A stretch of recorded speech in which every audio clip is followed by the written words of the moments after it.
the rumors crawl, making Charles got the room and defeated all. 10-4 halos on a dirty desk. Every story got teeth, every joke got stressed.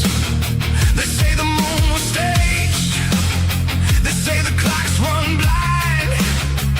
There's a hand behind the curtain and a blink in the mind.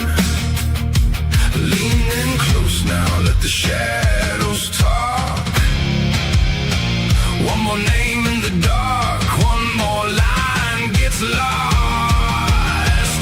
Real Smoke Podcast, tell me what you know.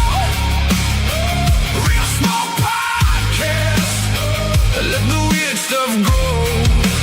Moon on a wire, mask on the throne. Real Smoke Podcast, we're never alone.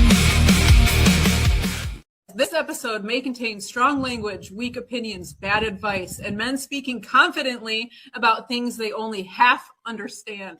Statements made should not be considered factual, morally sound, especially if they are drinking. Viewer discretion is advised. Welcome to the Real Smoke Podcast with your hosts, Mick and Charles, the podcast that's all about real people, real cigars, and real smoke. Coming to you live from the Real Smoke Virtual Cigar Lounge, bringing you the best of cigars, whiskey, and all the good times in between.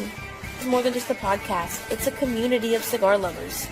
So grab your favorite smoke, pour a drink, and join us as we dive into all things cigars, whiskey, and just having a damn good time. This is the Real Smoke Podcast.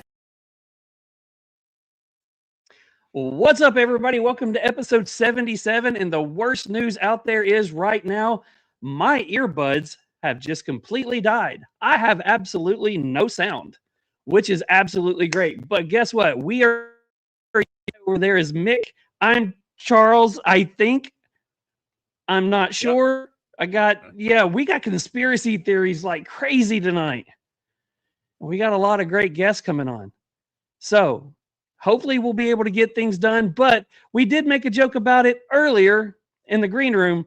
We do have a few nice little images coming up. And like with my earbuds going out tonight, these technical difficulties are brought to you by, well, this could be you. If you would like to be the person that sponsors this segment, join us. Anyways, we do need to say what's up to our people over at the Cigar Vault. So let's go ahead and do that. Hey everybody, it's Norm with the Cigar Vault Oakdale doing another episode of Don't Be That Guy. What guy don't we want you to be? Let's find out. So, G's coming. He'll be here. He's driving up for the draft. I think he's going to be here at like... Oye, mami, si cocina como camino, me como hasta la rapita. No habla español, bro. If one leg was Thanksgiving and the other one was Christmas, can I visit between the holidays? No, but I can punch you. What are we doing here? Who's this guy? I'm talking to the lady. Get out of here. You're not talking to me like a lady. What? No. Oh, you can show me how to talk to you then. Just enjoying her cigar. Leave her alone, man. Come. Is this your first time seeing a woman in a cigar? Yeah, it's very rare actually. Okay, you know what? It's your last time, too. Get him out, guys. Yeah. Get out of here. Get out of here, fool. What the Oh, God damn. Not the head. Not the head. I like the way you cook. Yeah. I love it. I love that one. I still got no sound, but what I'm going to do really quickly is this. Mick, I do know you've got a couple things to go over, such as our smoke in, our Patreon and all that. I'm going to let you roll with it for a second, and I'll be back. Yeah, figure your stuff out. Gotcha. Yeah, man. All right, so what's up, everybody? Welcome back to me, I guess, from vacation. Had a great week up home with family. A great week in Punta Cana. I tried to join that episode if you guys watched that one. The internet's a little sketchy in the Dominican Republic, but I'm glad to be back. It feels like my first show, kind of technical difficulties. It happens, man. We go live. Not a lot of podcasts go live. So we go live. This is what you get. But you know what? It's who we are. So, our Patreon. For the low price of $5 a month, you could become part of the Real Smoke Ashtray Illuminati. $5 a month, it's going to give you a chance. Every quarter, we're doing a prize giveaway. We're doing the monthly Zoomer. It's a lot easier when I have that slide in front of me. We are also, you get a sticker pack. You get your name on the show credits. So much good stuff. So, yeah, check it out. If you go to our link tree, there's a lot of good stuff on there. It'll take you right to the Patreon, and you can check it out for yourself. Let us know what you think. We're growing it every week. We're trying to get better at it. Patreon's still a learning curve, but hey, there it is. Check it out. I think I hit most of it. Name on show credits, shout out on IG.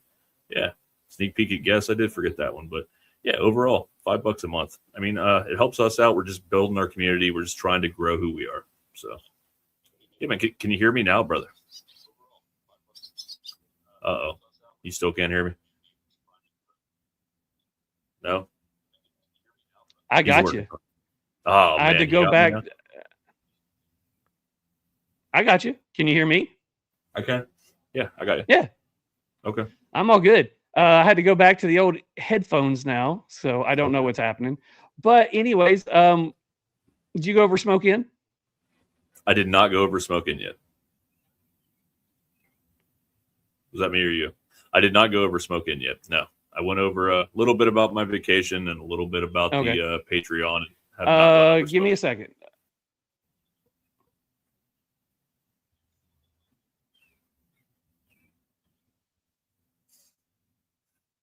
You think it's a government. Oh, there we go. For that price right there in your screen, you can get the Smoke In Cigar of the Month Club. You'll get 5 cigars each month. And you'll also, if you use that code RSNew, you'll get a Smoke In torch lighter and perfect cutter. And we just got ours. This month was outstanding. I absolutely loved every cigar that was in that box. So I'm looking forward to get into those. But yeah, check it out. Great price, low price. Great cigars delivered to your door every month. So check them out.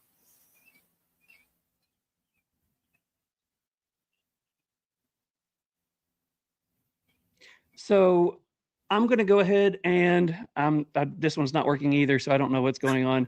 Once again, these technical difficulties are brought to you by Dear God Save Me. All righty. We do have a couple of things really quickly. I'm going to go over the new shirts really quickly. We do have a new shirt drop that just came out. This one is our Built for Those Who Serve shirt drop. If you see on there, we do have the Real Smoke Fire, Police, Mail Service, EMS, Dispatch, Rescue, as well as Hazmat. So it's all kinds of awesome Real Smoke shirts that's going to be on our you can go to it by going to our link tree or going to our website, realsmokepod.com. Let's see, tonight's giveaway. We do have a couple of hashtags. You do need hashtag Real Smoke. You need hashtag Real Smoke New if you haven't ever won from us, and Real Smoke Beard if you've never won anything from Beard Apothecary. Let's see, what else? Do have the new series that we started where it's just Real Smoke interviews, where we have been able to take just the interviews from some of our popular shows. This Saturday, it's going to be every other Saturday at 1 o'clock. They're going to go live on our YouTube channel. So this Saturday at 1 o'clock, it's going to be Amanda Bryant from Moonshiners. She's going to be episode 3 on there. So if you're interested, jump on and check that one out. Let's see, what else do we have? Robert, I want to say big thanks to Robert 13 Knives for the hat. He was able to score this over at PCA, so absolutely love that. And the last little bit, how about Braves and Phillies? The first team in baseball this year to hit 30 games.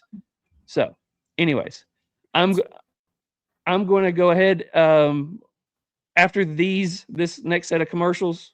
We'll go ahead and hopefully if everything's going right, we'll be able to get back on track. So we do have a cigar tonight that we did smoke and that we did review. And speaking of 13 Knives, let's go ahead and say what's up to Robert at 13 Knives. Hey boys and girls, I wanted to read you a story about the 3 little cutters. Once upon a time there were 3 little cutters.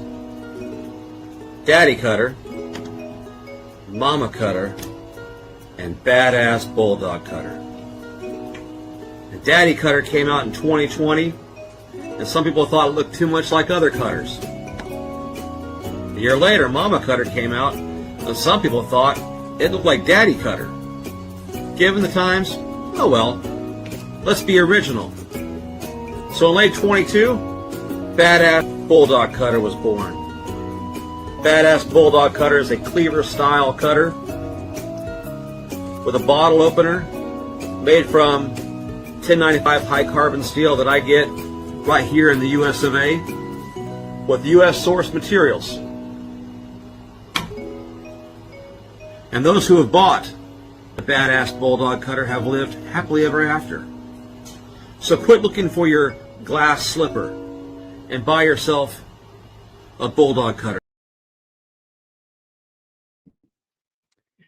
I think I have ears. Can you hear me now?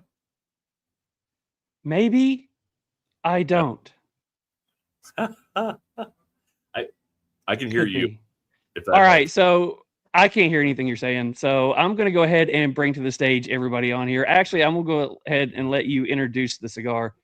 I don't know what's going on. This is awesome.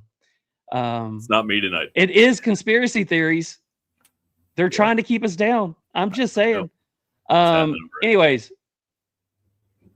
let's go ahead and do tonight's cigar. What are we smoking? Tonight's cigar is the Meddling Monk Cigars, the Ritual Blend. Wrapper, Connecticut broadleaf. Binder, Ometempe. Filler, Esteli, Jalapa, Condega, Ometempe. Size is 52 by 6. The price, Shaun never got back. Yeah, that's brought to you by 13 Knots. And we do have our guest, so we do need to go ahead and get our guest on here. That way there'll be something better than me trying to get this worked out. Our guests tonight are brought to you by Destination Cigars. Step into the world of cigars like never before at Destination Cigar Lounge, home of the exclusive Allegory cigar brand. Whether you're kicking back at Governor's Crossing in Sevierville, Tennessee, or soaking up the rich aroma at Almost Havana in Hurricane, West Virginia, every visit is an adventure. From top-tiered cigars to expert recommendations and a laid-back atmosphere, it's the perfect place to relax, connect, and enjoy the craft. If you are looking for bold and unforgettable flavors, escape to the world of Allegory cigars. Kick back with the rich Mexican San Andres Dividend. Enjoy the smooth intrigue of the censored Sumatra, or fire up the bold and flavorful Escape Habano. For more information, you can follow them on Instagram at destination_cigars, or you can explore more by visiting them online at destinationcigarlounge.com, or take a journey to one of their 3 locations in West Virginia and Tennessee. No matter where your cigar journey takes you, every blend is an experience worth savoring. Where the road ends, the perfect smoke begins. Let's start bringing some people on here. We have, let's see. We have a few people on here. Can y'all hear me? Yes. And I can hear you. I just can't hear Mick because he's on mute. I think you remuted me because I did unmute myself. Anyway, yeah, technical difficulties. It is what it is. You can actually hear Technical me. difficulties. I can hear you. Amazing. That was a Boy, that was rough. Best intro we ever did. That was Right. What's wild is it doesn't ever go out on earbuds and microphones. It's always lagging. But we're talking about conspiracy theories tonight, and Mike, the main controls for the show completely shut down. That's awesome. I'm saying. So I think not. So now that we're all kind of back on the same page, I also, before we get started, I wanted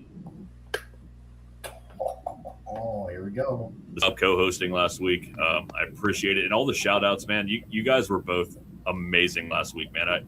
The shout outs were great, man. I appreciate you using my tagline ending the show. That touched my heart. This morning I listened to that on the way to work, and I was like, oh, it's so sweet. So thank you. But no, and this is how we're going to get into this. So I had this in my head all day. I first want to talk to Mark, and I want to tell Mark again, thank you for the great hospitality when I was out in Texas. Finally got to meet you in person. I know you spent more time with my buddy that night than you did me, but at least we got to share a cigar after. When we sat down after the show that night and we sat there and had a cigar, it was absolutely amazing. You started telling me story after story of things that I'm just like, my head's spinning, man. And I'm like, this is so great. So I came home and I took it to Charles right away. I'm like, bro, we're doing a show with Mark on conspiracy stuff, mold versus plume, Sasquatch, all kinds of shit. And I'm just going off, and he goes, well, if we're doing that, we're definitely inviting Brian on, and we're definitely inviting Shaun on. And then we got drunk one night and invited Zack on. So, I mean, here we are. That's kind of my whole big roundabout here. But, man, I am so excited about tonight. I usually have at least 10 questions, ready to go, rapid fire. I don't have much tonight. I want to sit back and, talk and enjoy this, man. This is going to be fun. So, Mark, appreciate you joining us, and we can go around the room. All right. Well, for anyone that doesn't know me, I'm Mark with CATI Cigars, little company based out of Texas. Man, that is a sexy hat. Hell yeah, dude. Between you and Brian, we're going to have a hell of a night here. We better. All right, so Brian, for everybody who doesn't know you, I'll let you introduce yourself. Yeah, so I'm Brian Motola with Cavalier Cigars, and the tinfoil hat is absolutely necessary when you're talking conspiracy theories, because that's kind of how they all work. So you all go get some tinfoil and line those hats. Zack, I'll let you go ahead and introduce yourself. I mean, you were just on here, but Yeah, I appreciate you guys having me on. True to my word, said I would be interested in hearing and partaking in this episode. I'm Zack, one of the owners of HDA. Thank you for having me on. I am going to be taking a position of consuming, listening. I can be persuaded easily. So just make a strong enough argument, and maybe I'll come out of this a conspiracy believer as well. And we have Shaun, who looks like he's in the mobile smoking unit. I'll let you introduce yourself. What up, man? Shaun Payne, owner of Smokers Abbey, Memphis. On my way home, we had some crazy stuff. And I also own Meddling Monk Cigars. Awesome. So, Mick, do you have any clue on how you would like to get this thing started? By the way, I am going to say in the comments, guys, if you have any thoughts on any conspiracies you want to hear the guys talk about, post them in the comments below. Yeah. I guess my thought was, I mean, obviously, like I said, it started with Mark. So Mark had two major ones that we talked about that night, but I think there was a third one also that we didn't really bring up yet. But I know the mold versus plume. This is a cigar podcast. That's always a good one, and I did send Charles some info on that. That's a cool little thing that you did a lot of research on. But most people were just like, you actually did the research. But also, I want to talk about your property that you've been hunting on. So that's one of my favorites, man. That one blew my fucking mind. I know it's too early to say the F word yet, but I'm dropping it. So it blew my mind. So wherever you want to start, Mark, and we'll follow around from that. And then I kind of want to know what Brian's favorite is, maybe Shaun's favorite one to talk about is. I mean, we all have those things that we second guess in life, but I want this to be an open format. So whatever you guys think, jump in. But yeah, go ahead, Mark. Wherever you want to start, brother. It's your show for the moment. Oh man, I haven't had enough tequila to get into Oklahoma yet. But the mold versus plume, I got so damn sick of hearing everybody argue over that I finally just thought, you know what, let's just look at this crap and see what we're going to do. And my background is animal science. So I have microscopes and crap laying all over the place. And so I started collecting cigars from people at the lounges. Hey, if you've got one you think is plume, bring it to me. If you think it's mold, bring it to me. Doesn't matter. We'll look at them. So I ended up looking at over 200 cigars that people said had plume on them. And we put them under microscopes, and to be honest, plume is out there. You know, it does exist, but it's extremely rare. You know, it's out of the 200, we found one, and I've seen one since then. And I've probably looked at another 100 since that. So we do have it. And it just so happened that while I was in the lounge and happened to find that one cigar with plume, there was a chemistry professor from one of the schools here in Texas sitting in the lounge. So he was curious about what we were looking at on the microscope. He came over and I said, hey, check this out. And we looked through it, and he actually hauled it to his lab. So we have full lab results on what plume actually is. And what is that? Plume is basically nicotine derivatives, fatty acids, sugars, everything you'd expect to see from a leaf breaking down. And it shows up in a crystalline form. So it's actually really tiny crystals that look like dust on a cigar. And when it starts happening, when you see it, it does cover the whole cigar. Everything that we saw that shows up in patches, mold every single time. But if it looks like that cigar has a light layer of dust on it, even though it's in the cellophane, fair chance that it's mold. Fair chance that it's plume, you're saying? Like if it's... Yeah, sorry, fair chance that it's plume. You're right. But it could also be other things too. We found some really odd contaminants on some cigars. We had a guy bring us a Partagas Tubo from the 80s. And it had stuff all over it. I mean, it wasn't patchy. It definitely wasn't mold. Pulled it up, and it ended up being the little piece of foam that they stick in the end of the tubo had broken down over 30 years and had covered the whole cigar in a fine dust. Interesting.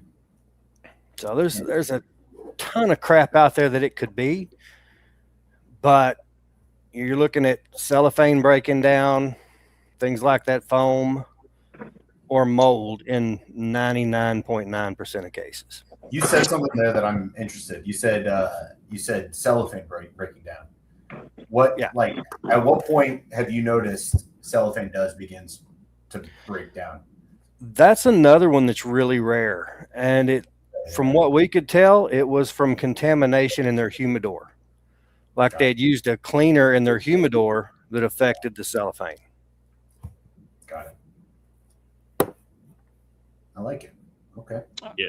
All right. So I've got one. This comes from the comments, and I'm going to say this is probably aimed at Brian and could be me. Josephus says the tinfoil hat is a smear job and conspiracy in itself. The way the CIA puts a chip in that guy's head and drove him crazy with microwaves.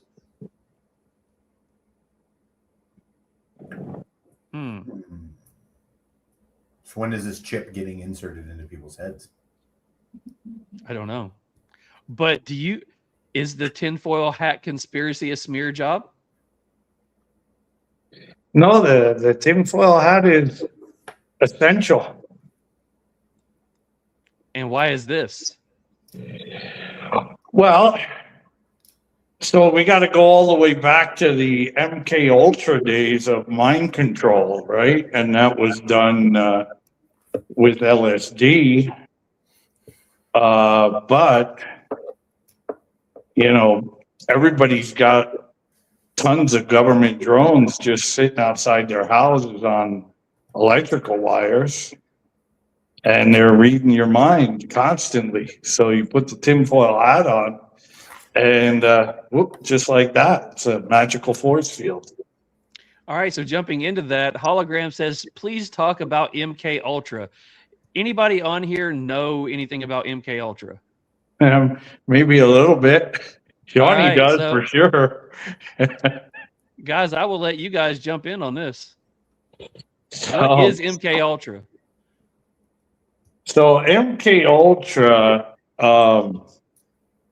it goes back to the CIA and controlling mind and how you think through the use of the LSD, right? Wasn't it, Shaun?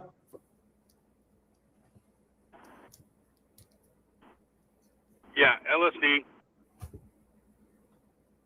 Yeah, I can't remember the date of MK Ultra and who was all part of it, but MK Ultra was the basis for things like Jacob's Ladder too.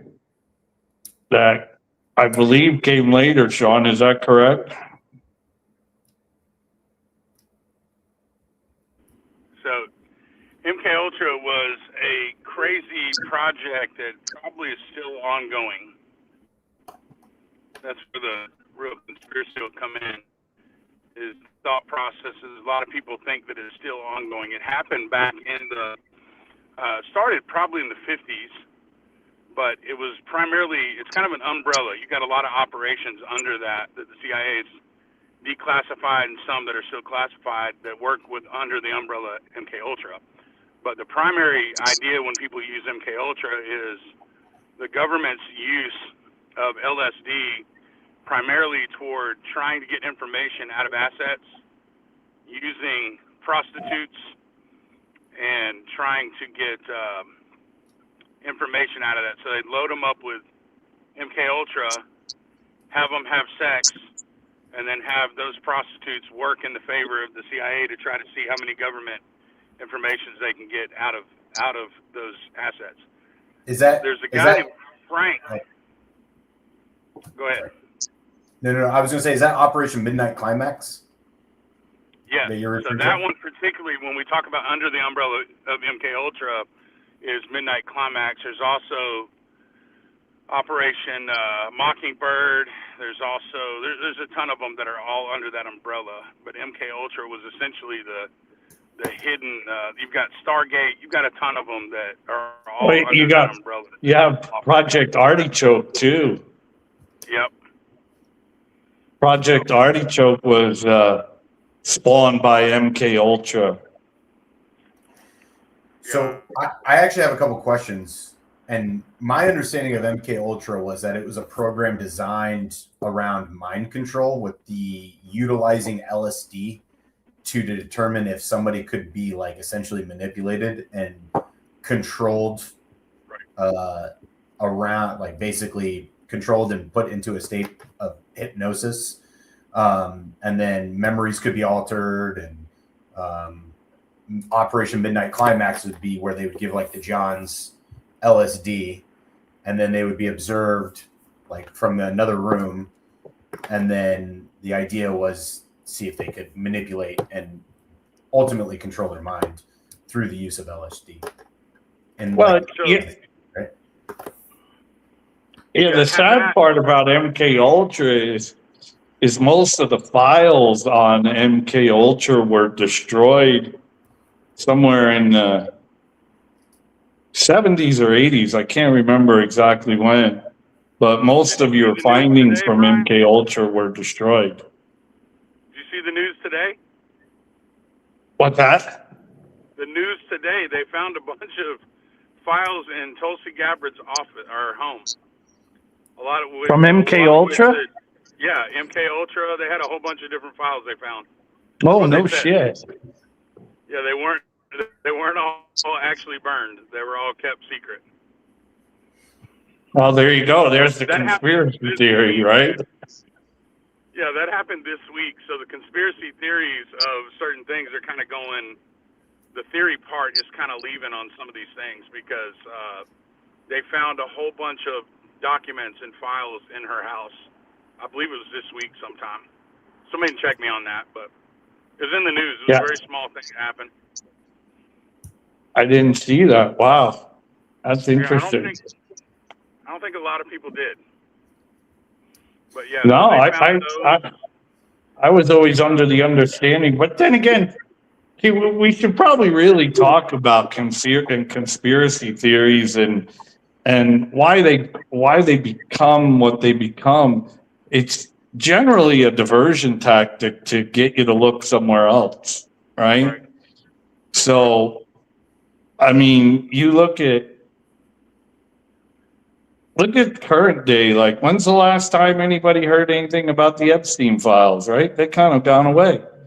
Well, you create diversion and you tell people to look over there, and you make it as confusing as fuck, so people look over there and go, yeah, I'm not really sure what I see over here. I see something, but I'm not really sure what it is. And that puts you down the rabbit hole, and you forget why you went down there in the first place. All right, so this is about to be fun. So, yeah, the Epstein files. This is what's crazy. So if you think about the use of the Epstein files and all that's gone on around that. So we went to war with Iran. I'm about to see where you guys are really at, I suppose. We went to war with Iran, and then at the same time, have y'all heard about there's 11 missing scientists over the last year? Yeah. And then they're going to do the UFO disclosures. Do you know that all of those people worked on bases that were unique toward jet propulsion systems and anti-gravity systems? So they're all working on the same ideas of the UFOs. Have you ever seen that? Yeah, so they were continuing the Bob Lazar work of Element 151, right? Right. 3 of them have ended up dead so far. All 3 left evidence of notes that they would not commit suicide. One girl, the girl in it, she did a disclosure video of herself that she was doing. She ended up dead. I think she ended up suiciding herself, Epsteining herself. And then another dude, he died off of, when they came back with his chemical mixture that they did a drug test on, he had like Prozac. He was about to go before Congress. Has anyone heard about this? Yeah. Yeah, this dude was about to go to Congress. They found Prozac or something like that in his system, and then a crazy amount of child's medicine in his body.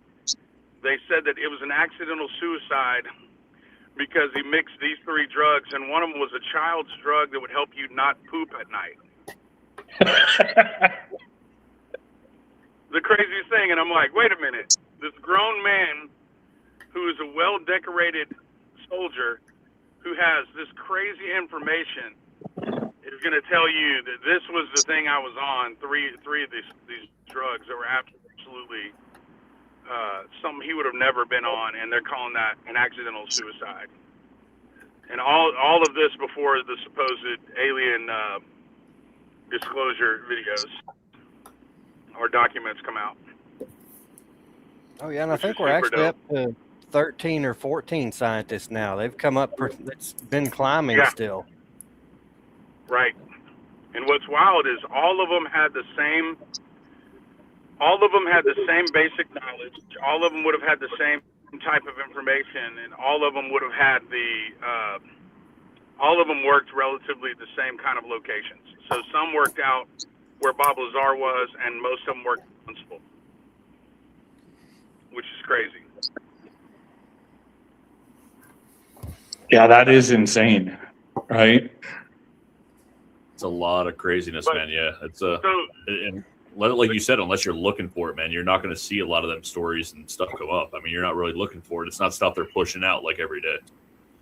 Right, and the connection again, like going back to the Epstein files, it's like, hey, we want the Epstein files. We want justice for those that are in the well, here's Iran. Like, wait a minute, no, we want the Epstein files. But all right, here's alien disclosure. My kind of rule of thumb is anytime the government agrees with you on something, watch out. Well, they got him. Oh. Put your tinfoil hat on, Shaun.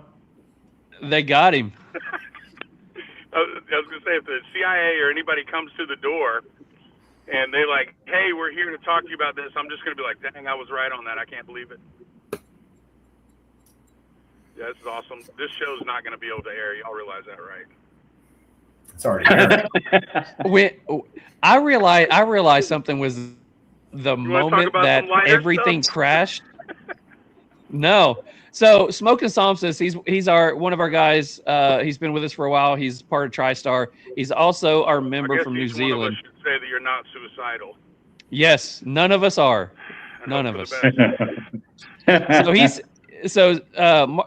Smoking Solstice says top the connection that should be general knowledge. has been mind blowing. I'm watching the news. I'm going like, hey, who they're about to release the Epstein files, and then Nancy Guthrie's mother, Savannah Guthrie, her mom gets kidnapped on the third release.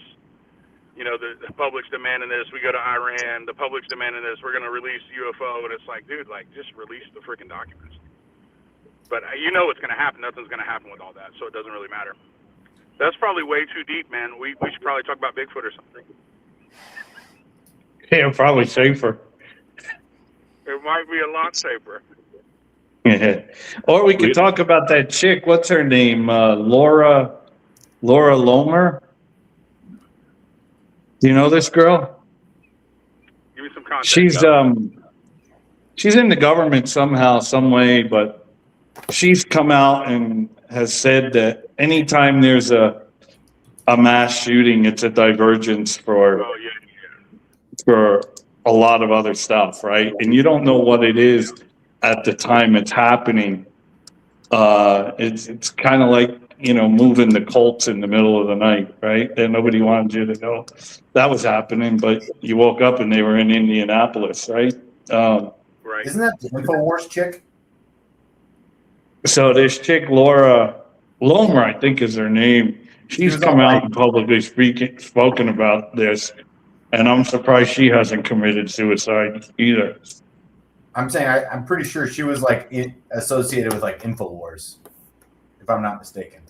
With what? I'm sorry, I didn't hear. InfoWars, the show. Yeah, InfoWars. I think so. Yeah. Information's only as good as the old one or the new one.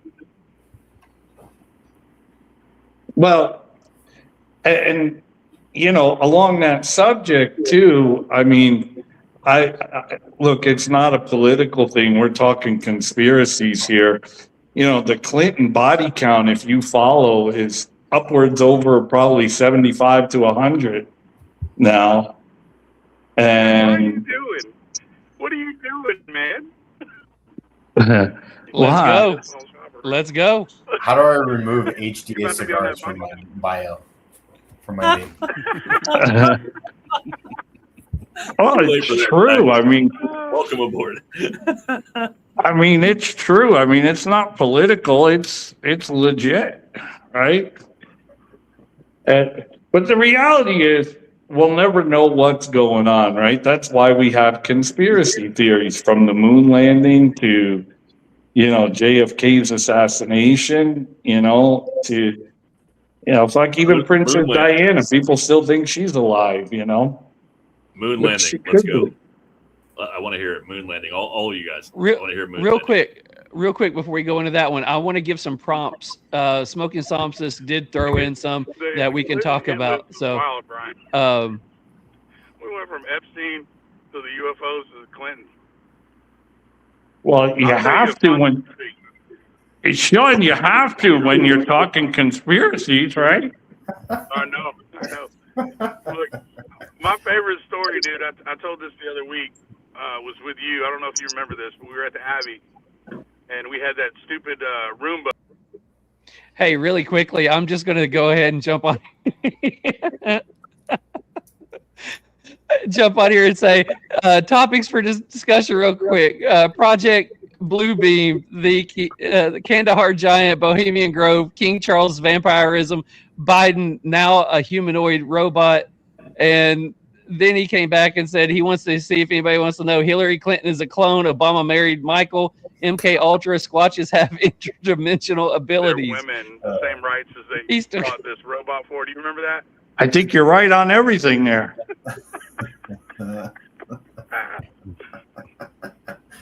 I have a story about the giants of Afghanistan. All right. Yeah. That I will say that's one of the very few conspiracies that I would say that I actually have like a true belief in, because I'm telling you, firsthand, I witnessed a giant of a human.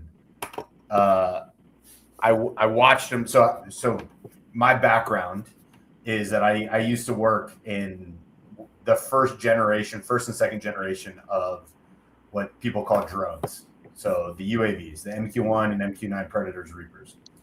So I spent a lot of time watching over in Afghanistan, Iraq, and a few other countries. I firsthand watched some gigantic human. We were like watching a village, I saw giant humans walking out of like huts that were like comparatively to other people in and around the village, significantly larger. So when you say significantly Give me the larger, size. Yeah, like at least like we're talking next to a normal, what would be like a 5'7", 5'10" human, you're talking like 8 to 9 feet tall, like significantly larger, wider, like hundreds of pounds heavier, and not like an obese person, just somebody that's gigantic. Firsthand saw it, and this person was like treated almost like they were like the king of the village, if you will. So they were getting a lot of deference from the locals in the area. It was something that like was very, very like attention grabbing. Yeah. And there you have it. Zack is living proof that MK Ultra is alive and well today. Man, I completely believe the giant thing. There have been bones found that have just kind of been scrapped over the centuries. If you look at Lincoln's old speeches, he talks about the giants from the mound builders up in Ohio. I mean, the giants have been not just a story, but evidence of them for centuries, and they just kind of bury it. I mean, it's disturbing how much it's been buried. Isn't there like a conspiracy that has to do with like giants' remains being found in like the Grand Canyon as well? Absolutely, yeah. Red-haired mostly for the ones in the U.S. Wait, how are they like live giants with red hair, or like remains of Remains? Giants? You're able to like this is, call me stupid, but like they're able to retrieve and determine hair color off of like remains? Yeah, they were new enough that there was still hair and some skin left on it. Of course, they're mummified from being in a desert environment, but even what broke down, there's hair left over. Hair lasts a long time. I'm going to put my conspiracy mask on now, since we're like really getting into it. There you go. Now you're good. The wealth, I love this so much. The wealth of knowledge that Mark is on anything on this is just amazing to me. And Mark, I hope you're still drinking tequila, because you got to tell your story later. You blew my mind. I barely slept that night thinking about everything you told me. Let me know when you're ready. Do you want to talk about current or old conspiracies?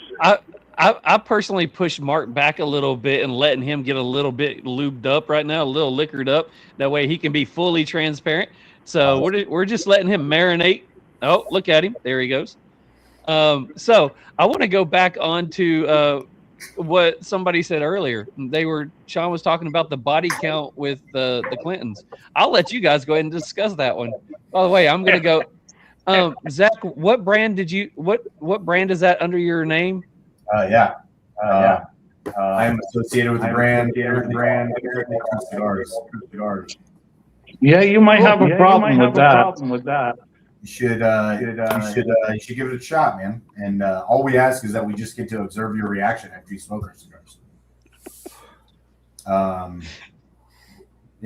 No worries, man. The lounge exclusive deal with the with Smokers Abbey Memphis. We might be watching from a side room. No big deal. It's pretty cool.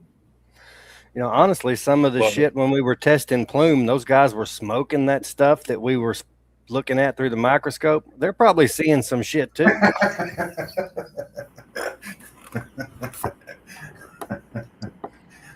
So Shaun, I'll let you go ahead and kick this one off. I'll let you talk about. Let's go into the body count for Clintons. I think you brought that up, so I'll let you. No, I brought it up, but Shaun can certainly add to it. No, I'll let Brian go for it. Go for it, Brian. Good knowing you guys, but go ahead. Yeah. I lost you for a minute. Say it again. Well, Shaun, my phone's going where do crazy. I can hear you now. Say, what did you just say? I said, Shaun, we got to kick around the body count of the Clintons. But before that, I think you and I should.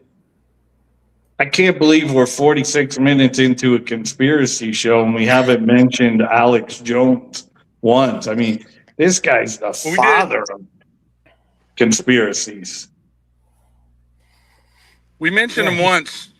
He ain't all there, but damn if he's not right most of the time. That's scary. That's really scary, man. When they when he'll have an issue and he'll say like this crazy thing and you're like, dude, that's freaking wild. And then like 3 months later you read about it being true. Like the one of my favorites is they turned the freaking frogs gay. Yeah. And that ended up being true. And everybody was like, yeah, the dude's an idiot and he's crazy. And then they have a report on it and they just silently released this report that was all true. I think he was one of the first ones to say 9/11 was an inside job. The Sandy Hook shooting never happened. Yeah, I mean, the guy's out there, but damn if he ain't right. Somebody said that. Whoever said that nailed it, right?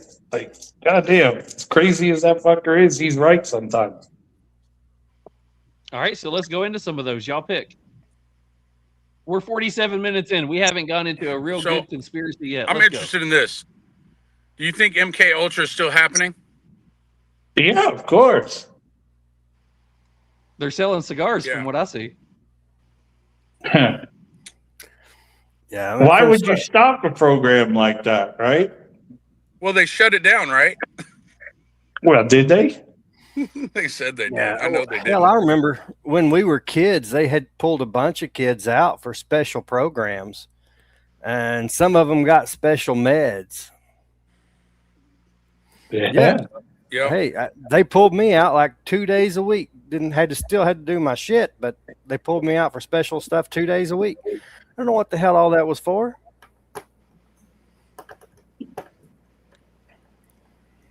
All right, Charles wants us to get into a conspiracy debate. And I think Mick said that he wanted us to go down this rabbit hole, so we'll go down it. The moon landing, totally staged, totally fake. Okay, that one I have been fascinated with for a while.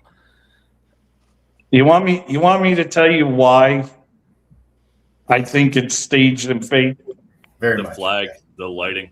But go ahead. Okay. The moon, if you went to the moon, you got to figure that's kind of a cool place, right? Cool place to visit, cool place to go. Come back, tell your friends. They're going to want to go there too. Why haven't we gone back? You know, my question was, okay, Armstrong's the first one on the moon. Who's on the ground filming it? And who filmed when they took off? This is the 60s.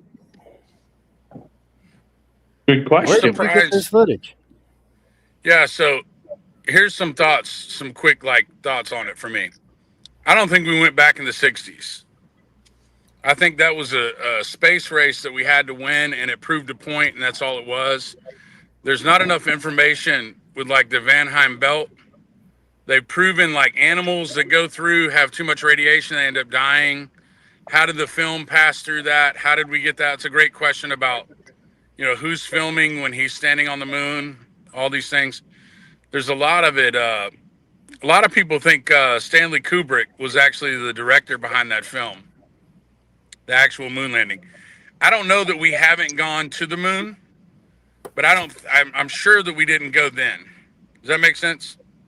No, that makes total sense.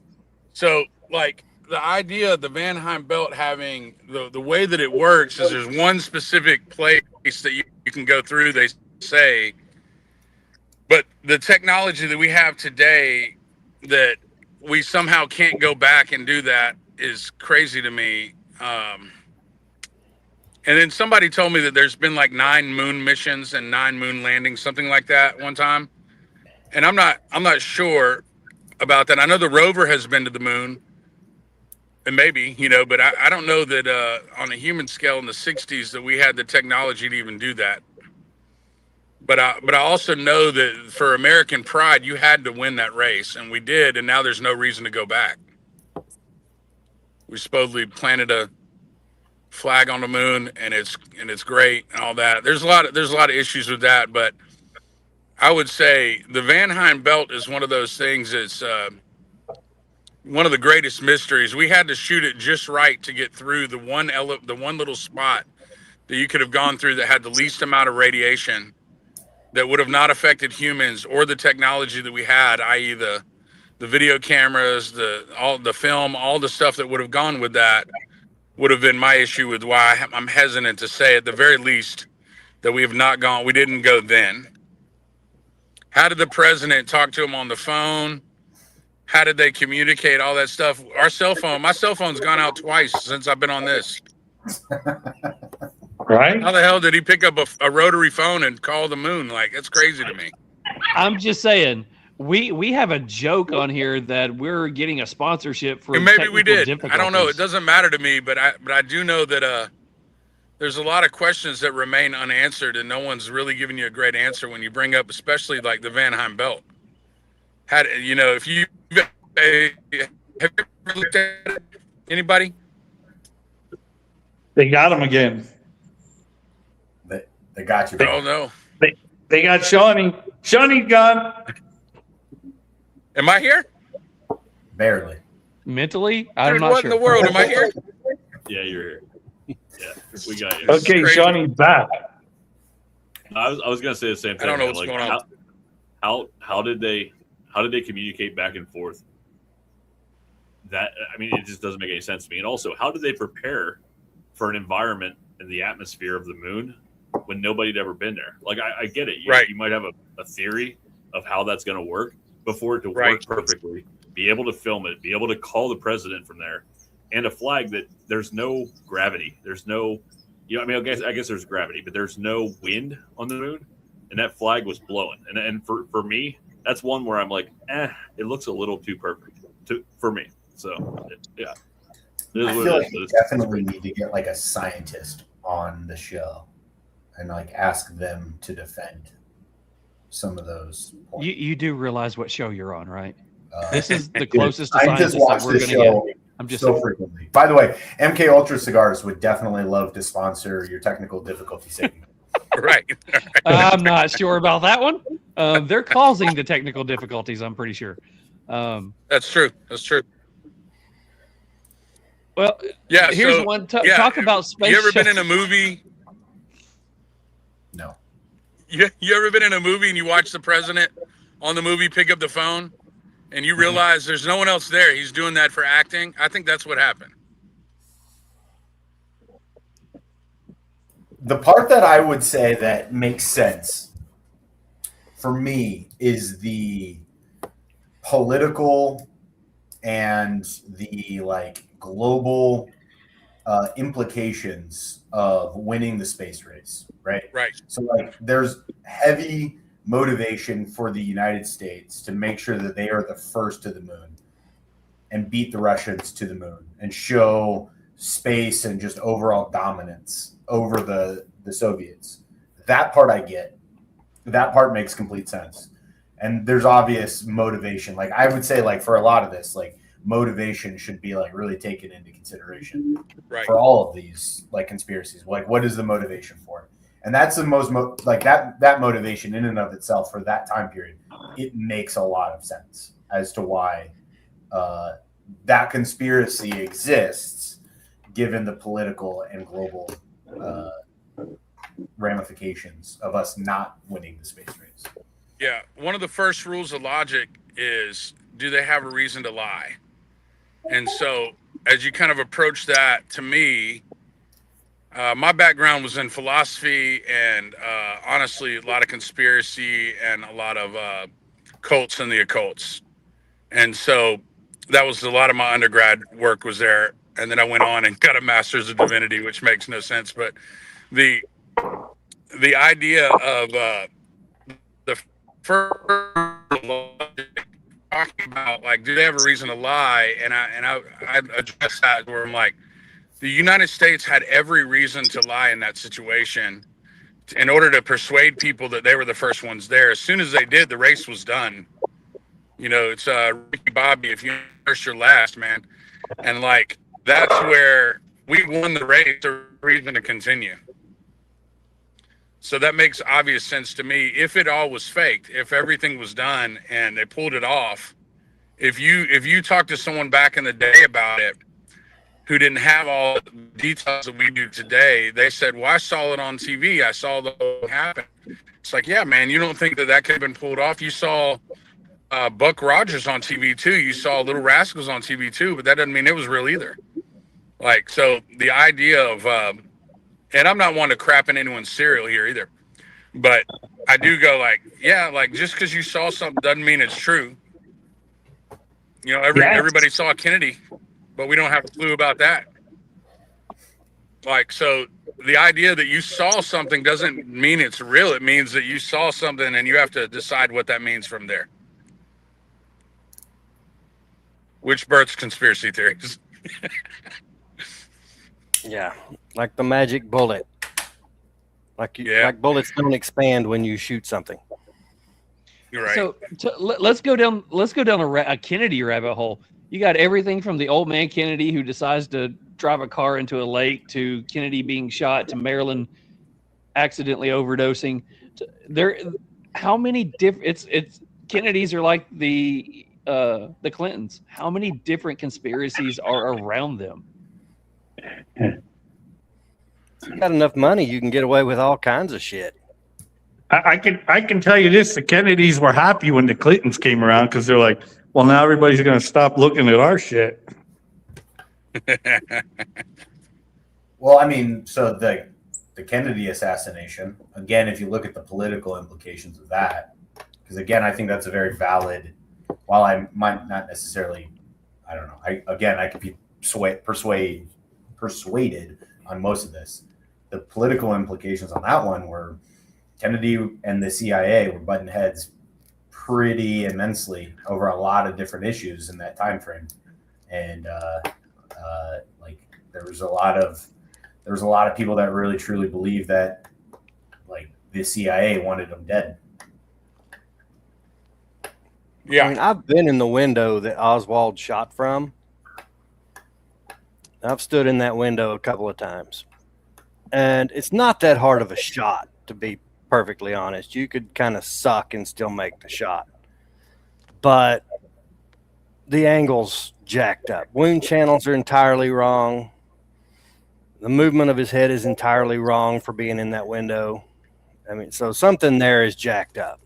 So is the conspiracy around the Kennedys I shouldn't say the Kennedys, let's just specifically focus on the assassination of JFK.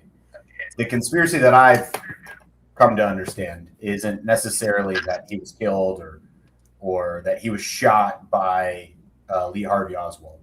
It was instead that Lee Harvey Oswald was not acting alone or instead under the influence of the Cubans, but instead was part of a larger plan put in place by the CIA, and that there were multiple shooters involved to ensure that JFK did not survive.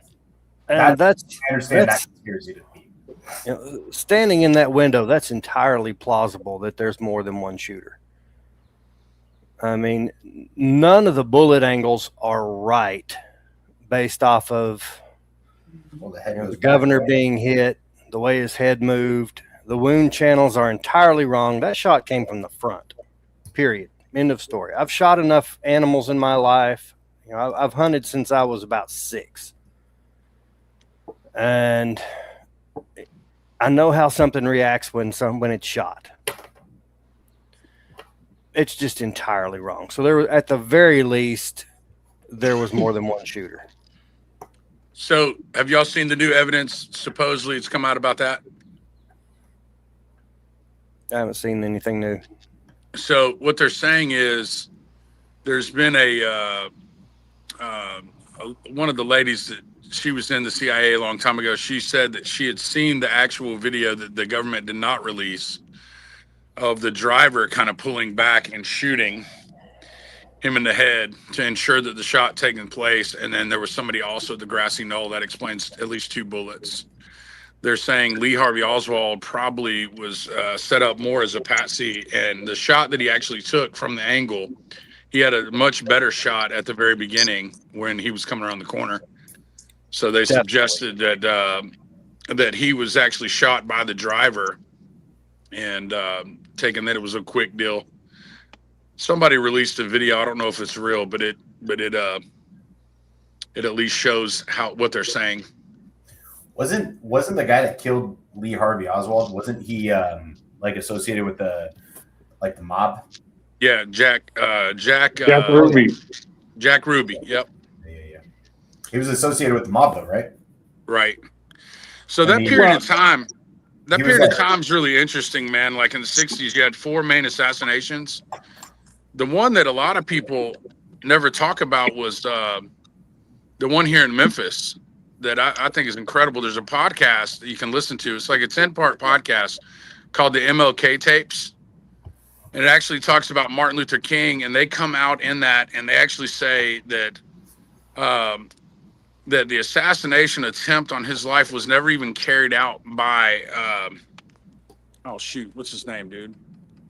Who's the guy they blamed on MLK? It was oh shoot. Can't remember. Yeah, three white boy country names, man. Anyway, Lee Harvey Oswald. James Earl Ray. No, James Earl Ray. Yeah, James Earl Ray. I was like, yeah, there's three white names. Anyway, James Earl Ray was actually a gun runner to the guy, and he brought the wrong gun. The last presiding judge on this was Judge Joe Brown. Man, this is really interesting. He's a ballistic expert, and he actually said that the bullet that they recovered from King would have never matched the gun that they found on the scene that was left on the corner. And they left that for him to get busted. And he ended up fleeing because they heard that he was after him, and he went to Europe for like 3 months. Well, this podcast tells the story of the Dixie mob in town that actually went to great lengths to murder the 2 garbage men. They put them in the back of the garbage truck and turned it on. And then he talked about how one of them was a Marine sniper, one of the sons of the Dixie mob, and he got up on the fire station and actually fired the shot.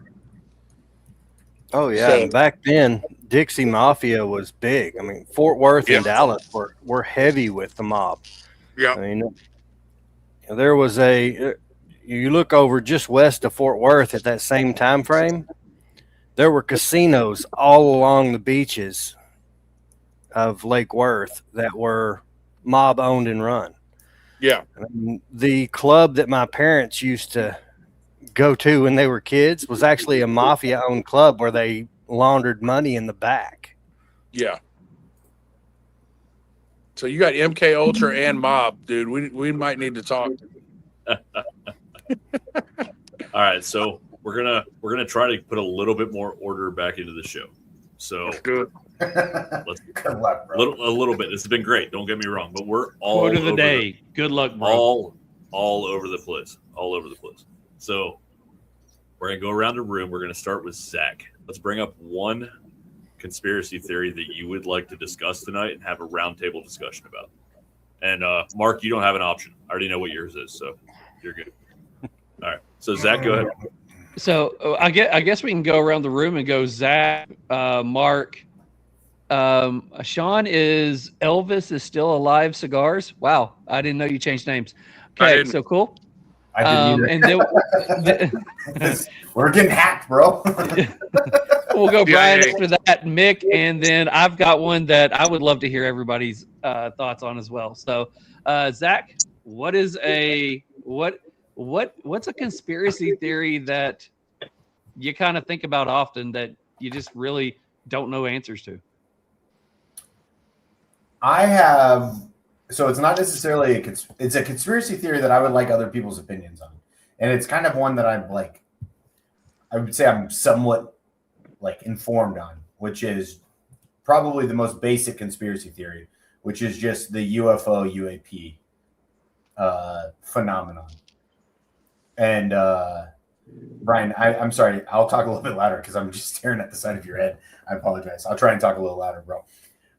Yeah, just the UAP UFOs. Like, I would say that I tend to be more on the side of there's a lot of shit out there that has been seen that just don't make sense, and none of it makes any sense. And there's been a lot of stuff that was caught on film, whether it's filmed by military ships, other military aircraft. A lot of like, there was like the orb in Afghanistan or Iraq that was caught on film actually by I believe an MQ-9. There's a lot of stuff out there. So I guess I would be curious what everybody's thoughts are on the UFO UAP. On A, do you think it is an actual conspiracy, or do you think it's actually true? Or and if so, are they actually from another world? I think I've always thought that there's something out there. There's too much shit going on for there not to be something out there. I just don't know if it's government vehicles that we don't know about, or if it's actually some little green dude from planet Zoran that's coming down here and saying, "Hey, fuckers, what's up?" I mean, I've spent my career working with a lot of aircraft, and I'll tell you that the things that you see physically, like physics, just don't make sense. Well, didn't they say that at the rate that some of those stop and then go at a 90-degree angle, it would completely destroy somebody's body at the speed that they would do that? Oh, for sure. It would have to be fully unmanned. I spent a lot of my career working with a lot of cutting edge unmanned aerial vehicles, and I personally have never seen anything like that in ours or somebody else's arsenal. It makes no sense whatsoever, the way that some of these move and then go directly from the water into the air and back down. I guess my question would be, why do you guys think it always ends up where there's always sightings in the same areas? You know, not always. I mean, it happens other places, but there's a grouping of sightings in Arizona, in Utah, or wherever. What do you think it's the? Isn't it a lot of sightings around where they either did a lot of nuclear testing or where there's a lot of activity on bases? I guess one of the prevailing theories that I've heard is that it is like if it is extraterrestrials and beings from not this earth, that they are in fact trying to stop us from our own destruction, and instead they're involved around nuclear bases to prevent us from any sort of like nuclear catastrophe or nuclear war that would inevitably end in the destruction of humankind, right? Like, that's one perspective that I've heard that seems plausible. Have you guys heard of there was I believe it was in the early 90s, there was a UFO that landed, the UFO reporting that landed in like Africa at an African school. Did you guys hear about this at all? Dude, no. I'll tell you, man, that is wild. It like landed. It was some like British foreign exchange school in Africa, and this craft landed, and so the children went to go like see what the heck was going on, and they all had very similar stories about basically encountering non-humans, but human-like creatures that were from another planet that were all basically telepathically like giving them the same messages of like peace, non-destructive behaviors, like humans' actions are acting in a way that are going to essentially end this experiment that is planet Earth, and instead like trying to like pass the word along that you got to stop messing around and having destructive behaviors towards the planet and towards each other. It's a really some of those in San Francisco when we went to visit, so I'm not sure about that. I would say, man, it's a very, very interesting like account of like UFOs, and like if you look at it from that perspective of like UFOs are here basically to tell us to stop trying to kill each other, and you're inevitably going to destroy the planet. Again, I guess that could kind of make sense. So John's on here and he says they were interviewed at the time of the event, then 20 years later, re-interviewed, and the stories didn't waver. Yeah, they did a really solid documentary on it a few years back, and it was pretty wild to listen to some of these stories. Like people basically talking about I came forward and it completely changed my life, and just hearing the stories, I'd recommend giving it a shot. I'll try and see if I can find some information on it, but I thought that was pretty interesting. So what does everybody else think about it? They did an Unsolved Mysteries on that as well. My question is that I think about those. I initially think they're drones, but Shaun Ryan's just had a guy on that talked about him seeing a floating object where humans actually came out of it. It was actually military guys come out of it. And if you believe the guy's story, I mean, that's what he said in this podcast. They did an entire podcast about his kind of understanding of it. Because he thinks that there are crafts that we have possession of right now that can do some of these things, but not to the extent of that would be, humans would not be able, of course, to make those turns and all. And he would call those unmanned drone type deals. I don't know. Yeah, if you think about it, we've had the stealth fighters and bombers since the 70s. And so what other things have we had that we have no idea that's out there? And the other thing on that is, where the hell did we get the tech? And so that looking at those propulsion systems and the way those things move in the videos, they have to be unmanned. I mean, unless there is some kind of anti-gravity field in it that stops inertia from killing someone, which I can't imagine there being. I mean, it's just unreal. I mean, it doesn't make sense from our perspective. Well, that takes you back to those scientists who are all working on that exact technology. Exactly.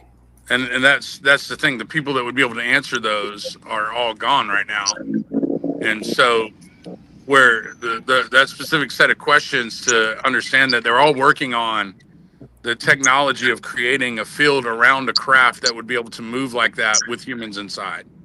Yeah, and that all goes back to even Roswell. I mean, you look at Roswell, supposedly the bodies of whatever they recovered disappeared from Carswell Air Force Base over in Fort Worth. Right. Shortly after. So it's, what do we really have and what's out there? And there's no way to tell. I mean, they're going to hide things from us regardless. And so I don't know that we're going to know anything anytime soon on that. My stepdad was, he was a military. We were in Okinawa, Japan, and he worked on airplanes and tanks, operating systems, and those. I don't know that I should say this, but I'm gonna say it anyway. But we walked into the hangar and they flew the stealth bomber in with another jet that looked like a lot of people know what it was, but it looks like the X-Men plane. It had like an X, 2 wings forward and 2 wings in the back. And they flew that in under an air show, and they asked him to come look at it. So I kind of got cleared with him because I was too young. And I had in my pocket an old Polaroid camera, and I was looking at this plane, and I was in front of it. And I was like, man, where am I ever going to get to see this again? And so I wound up that Polaroid, and I pulled it out of my pocket really quick just to snap a shot. And as I did, the freaking flash was on. And man, they threw it down. They broke the camera. They detained us for a while. And he was so mad he got kicked off of the project and everything else and almost fired. And we're in the car riding home, and I was like, man, I'm really sorry. I was probably about maybe 11 or 12. And I was like, man, I'm really sorry. I was like, are you mad? And he was like, Shaun, he's like, yeah, I'm mad because I could have got the chance to work on a piece of machinery they've been working on forever. He goes, anything that you see right now before that the public doesn't even have awareness of has been 50 years in the making. And that changed a lot for me, where I was like, man, like his idea of what happened at Area 51 was actually probably something like the Harrier jet that could have flown straight up and then out, and nobody would have known what that looked like. And he thinks it was an accident with one of the pilots. And so it makes total sense. If you look at all that, you go, well, this is a pilot that actually died. They had to do a huge cover up. They're working on technology that no one's ever seen before, and they can't tell you exactly what happened. So I think a lot of that is probably still in play in ways that we don't have a clue about, in terms of technology that far exceeds what the public could even understand right now.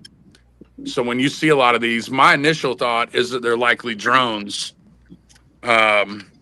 But I'm not opposed to the other thought. My initial thought always kind of moves to unmanned drones that we have no clue how superior they are. And I don't think most people will ever really know. Well, think about the SR-71. Right. You've got to think about when they finally came out public about the Blackbird versus when it was being seen in the air. Right. Versus the 20, 30 years that it took for them to come up with the technology for it. So going back to your point, by the time that we saw that plane could have been 30 years old. Right. Well, now the government's willing to disclose all these things, and you realize that it's not going to happen, but they're going to give you something. And when they do that, they're not going to tell you what they actually have found. Again, they're working on these massive projects of anti-gravity jet propulsion. Why in the world would they let anyone else know that we're doing that? It just came out the past few weeks that China was responsible for the lights that were over the apparently UAP sightings over Florida, that they were actually responsible for that. The CIA declassified that back in the 60s, the spy planes that they had that everybody was freaking out, they were like, oh yeah, that was us. That actually wasn't flying saucers. So I kind of moved toward the government doing stuff that we don't have a clue about. And at that point, I'm just glad to be American. So, because there's stuff out there that I think is far superior to any understanding we have. And we get excited about the planes that we see now, but there's stuff that's probably doing much heavier, crazier movements than we can even imagine. And then not to mention that the Navy is recruiting guys that are unmanned pilots right now too. That's another big proponent. Pilots are going away. Unmanned pilots are coming to in their place. So first of all, the documentary that I was talking about earlier is called The Phenomenon. It's a really solid documentary. I would highly recommend checking it out. Really well done. I would say too, I think in general, the average human gives the U.S. military a lot more credit than what they are actually due. And look, we do some incredible things as a country, as a U.S. military, but I don't think they're nearly as advanced as people think or suspect that they are. I was fortunate enough that I got to work on some of those recently declassified and still classified programs, and they are not, I'm telling you, the things that you see in these videos, not even in the same realm of like capabilities. It's pretty wild. So here's a funny story. When I was going through MQ1 Predator school, We had a range up at Indian Springs at Creech Air Force Base, Nevada, north of Nellis, south of what is Area 51. And we had a flight box that would extend north, and it would almost border like the Area 51, like just, I guess, like airspace. And we were under strict orders that when we were flying and operating, that we were not supposed to be looking in the direction of what is like the Groom Lake area. And it was like drilled into our head, you aren't supposed to look in that area. And like the common thought is like, oh, Area 51 aliens, when in reality it's just new technology that's still heavily classified that you're not supposed to be looking in the direction of. And there were stories of that you would hear of like previous classes going through the school, and they would look in that direction. They would see some aircraft taxiing on like what is like probably the world's longest runway, and then dudes in suits would show up and confiscate a lot of that. And like I'm sure there's a lot of truth to that. And I will say that there's like a lot of cool stuff that we are working on. But a lot of that stuff is like where your head runs in terms of like, oh my gosh, what if we had aircraft that could do this? And a lot of that stuff, man, is like it's a majority of what it is that the U.S. military has developed or was developing is just stuff that's counter to other countries' capabilities, counter to can we defeat other radar. A lot of the stuff that you see with these UAPs, man, like, and we're talking in the mid 2000s, like 2003, 2004 timeframe, dude. That shit just does not compute. That is not something that has ever been on the blip of like understanding for U.S. military capabilities or foreign military capabilities. And we're talking in a time frame where the MQ-1 Predator was cutting edge, and they were still developing like the RQ-170. That stuff, and like the RQ-170 was maybe just starting to fly. That stuff is like, we're talking 50, 60 years from now type of even understanding of physics. I don't know. It seems otherworldly to me. I think that to answer a lot of these questions, I go back to the scientist. And I'm like, why did all that happen that way? Why did that happen? They're all working on the same amount, or they would have had the same knowledge of that kind of technology. My question's always like, hey, like, if we could answer those, then we could actually had, more clarity on that subject to me. Oh shit, dude. All right. So, okay, go ahead, Mick. All right. So, we just had a surprise guest, Ed Skeen, who jumps in. I don't know when the hell he jumps in. He jumps in every now and then. Whatever the fuck I want. Yeah. So, before we go over to Mark to go into his. Unfortunately, I've got to say, hey Ed, what's up? What's up, Charles? I know y'all are used to skiing, shooting shit, and spinning yarns, but I've got some serious shit to tell you tonight. You've heard a lot of tales tonight, but you ain't heard nothing like you're gonna hear tonight. I thought I'd seen it all. I've seen gators the size of trucks and mosquitoes that can carry away small dogs, but nothing like I seen that night. I was outside of Baton Rouge at my cabin. Had just got done with dinner. The wife had made some chili, and while she was in the bed farting it up, I was going out to check my crawfish traps. It was quiet. All except for the bullfrogs and crickets. It was a sticky night. The air felt like wet-ass socks, and the mosquitoes were about to pop. They were so full of blood. There was a fog in the air so thick, I thought Mick and Charles were coming to pay me a visit, but I didn't smell no cigars that night. I started pulling my traps from the water when it hit me. A smell so putrid. It smelled like dog shit mixed with skunk and my wife's 5-day-old chili farts. I ain't ever smelled anything like it, even from my wife's ass. Being from the bayou, even a smell like that isn't something that'll send you shivering. I chalked it up to a flathead, mating and getting skunk sprayed. That shit didn't seem right, but all kinds of weird shit happens in the bayou. Then I heard it ski, real soft like through the fog. Could it have been Mick and Charles? Mick, Charles. There was no answer. I thought it might be my neighbor Dale, too, that likes to fuck with me a lot. Son of a bitch will call out to me sometimes, and I'll look over, and the son of a bitch will have his pants around his ankles and doing the tuck and waving at me all romantically. Dale's a fucked up dude. But it wasn't Dale either. I heard it closer this time, but I couldn't see through the thick-ass fog. Skeen! Sounded like he was right at the water's edge. You got any more of that chili?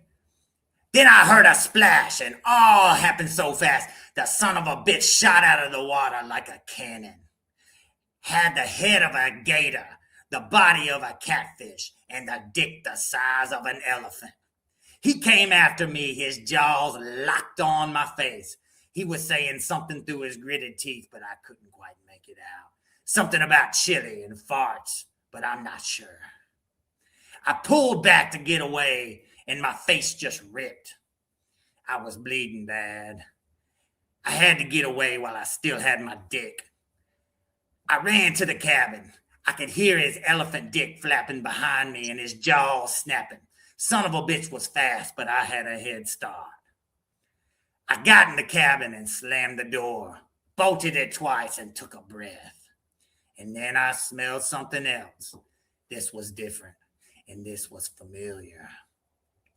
Not only now was I smelling my wife's farts, skunk, and dog shit, I was smelling my own shit because I had done shit my pants. Son of a bitch made me soil myself. Can you believe that? I froze, not because I was scared, but I didn't want the shit to escape my underwear and run down my legs. I had blood running down my face, and now shit trying to escape my underwear. You can't get any more vulnerable than that. I heard a bang at the door. The swamp whisperer was out there, and the fucker wanted my chili. Go away, you son of a bitch. I ain't got no more chili. I expected more resistance, but strangely enough, the motherfucker left. It was really about the chili. My face never recovered after that, so I started wearing these skins here, because what's under here is way worse than anything you've ever seen.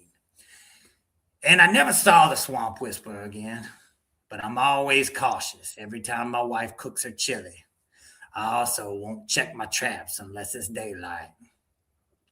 So just a warning to you, if you're ever out there in the bayou and smell skunk, dog shit, and my wife's chili farts, seek shelter immediately. That son of a bitch is hungry. I think I smell that bitch cooking the chili now. Oh, motherfucker. I gotta go. I gotta get the fuck out of here. How the fuck do I get out of here? Fuck, he's coming. I don't. What in the fuck just happened?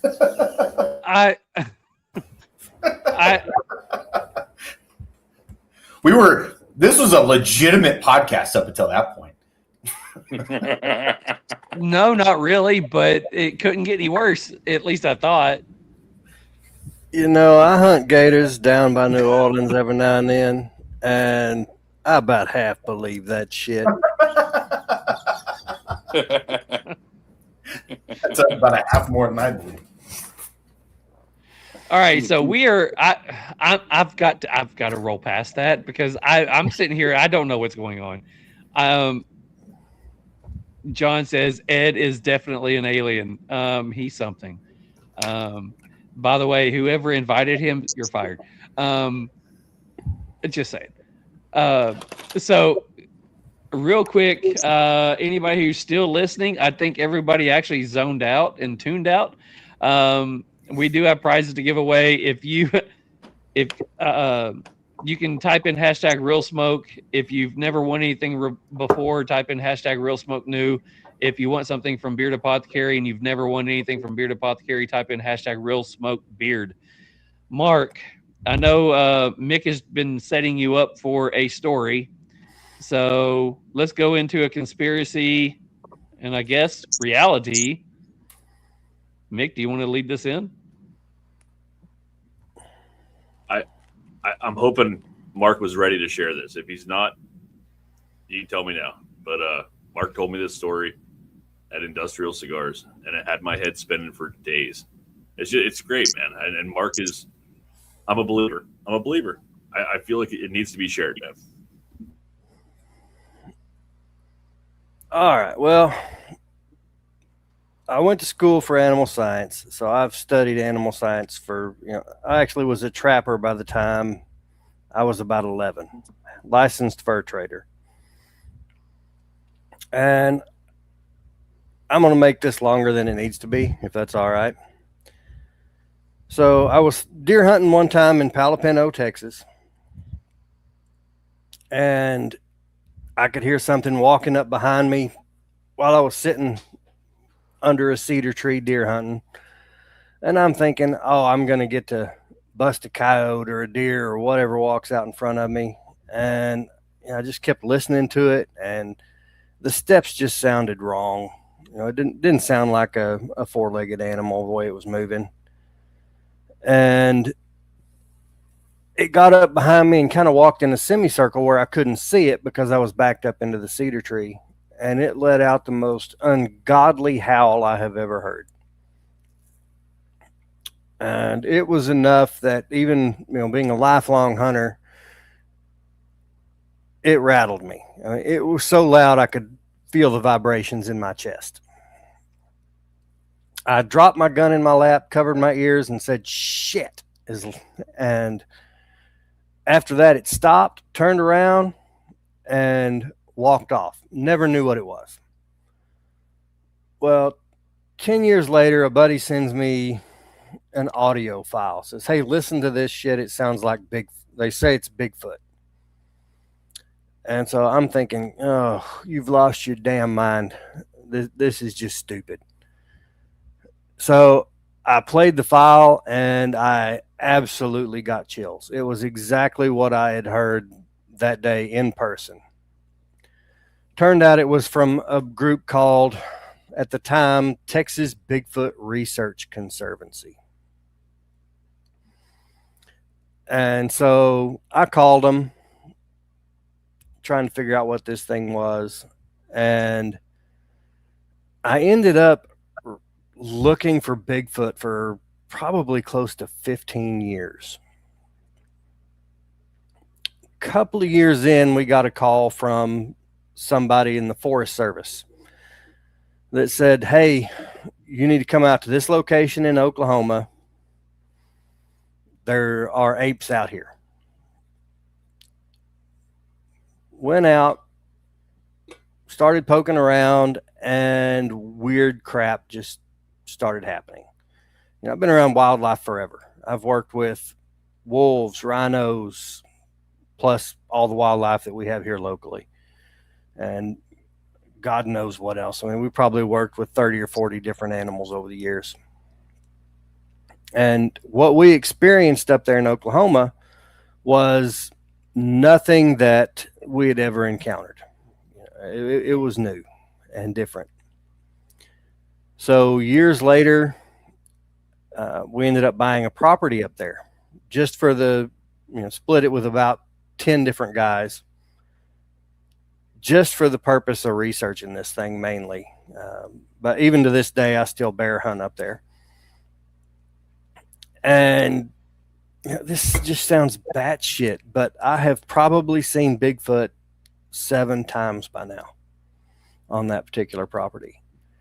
And as best we can tell, it's just an ape. I mean, it's not some kind of interdimensional being. It's not some kind of alien. It's just a big ass monkey. And I mean, as many times as I've seen it, I've seen different colors of apes. I've seen some of them with reddish hair, some with black, and one with gray. So it's, as stupid as it sounds, Yes, I have seen Bigfoot. I have a question. All so right. you're saying that Bigfoot is in reality it's just an ape. Like what people are confusing, like is it like a mutated ape or is it just like a wild, like a loose ape? It's just a natural wild animal as best we can tell. And from what we've seen, I mean, if you look back at historical record, fossil record, there are apes that large. It's Gigantopithecus blacki is one of them. And that one is predominantly found in Asia, specifically China. Is that actually the name of that? That's what it's actually called? Can you say that? That's a species. Gigantopithecus blacki, Blackii. That sounds hilariously accurate. Yeah, I mean that's a known species, and we have teeth from it. That sounded like you made that up at first, but I believe it was great. Yeah. Hey, real quick, look it up. It's real. There's one part that I'd like you to, if you don't mind. Do you mind me pulling out one other thing that you told me that night? I don't want to like throw anything out there you don't want out there. Oh, you're fine. I know you said you sent away either a hair sample or a blood sample, and it came back unknown primate. We have done hair. We have found hair samples, and we had a guy shoot one that I actually blood trailed for about 300 yards. Collected multiple blood samples from rocks out of a creek.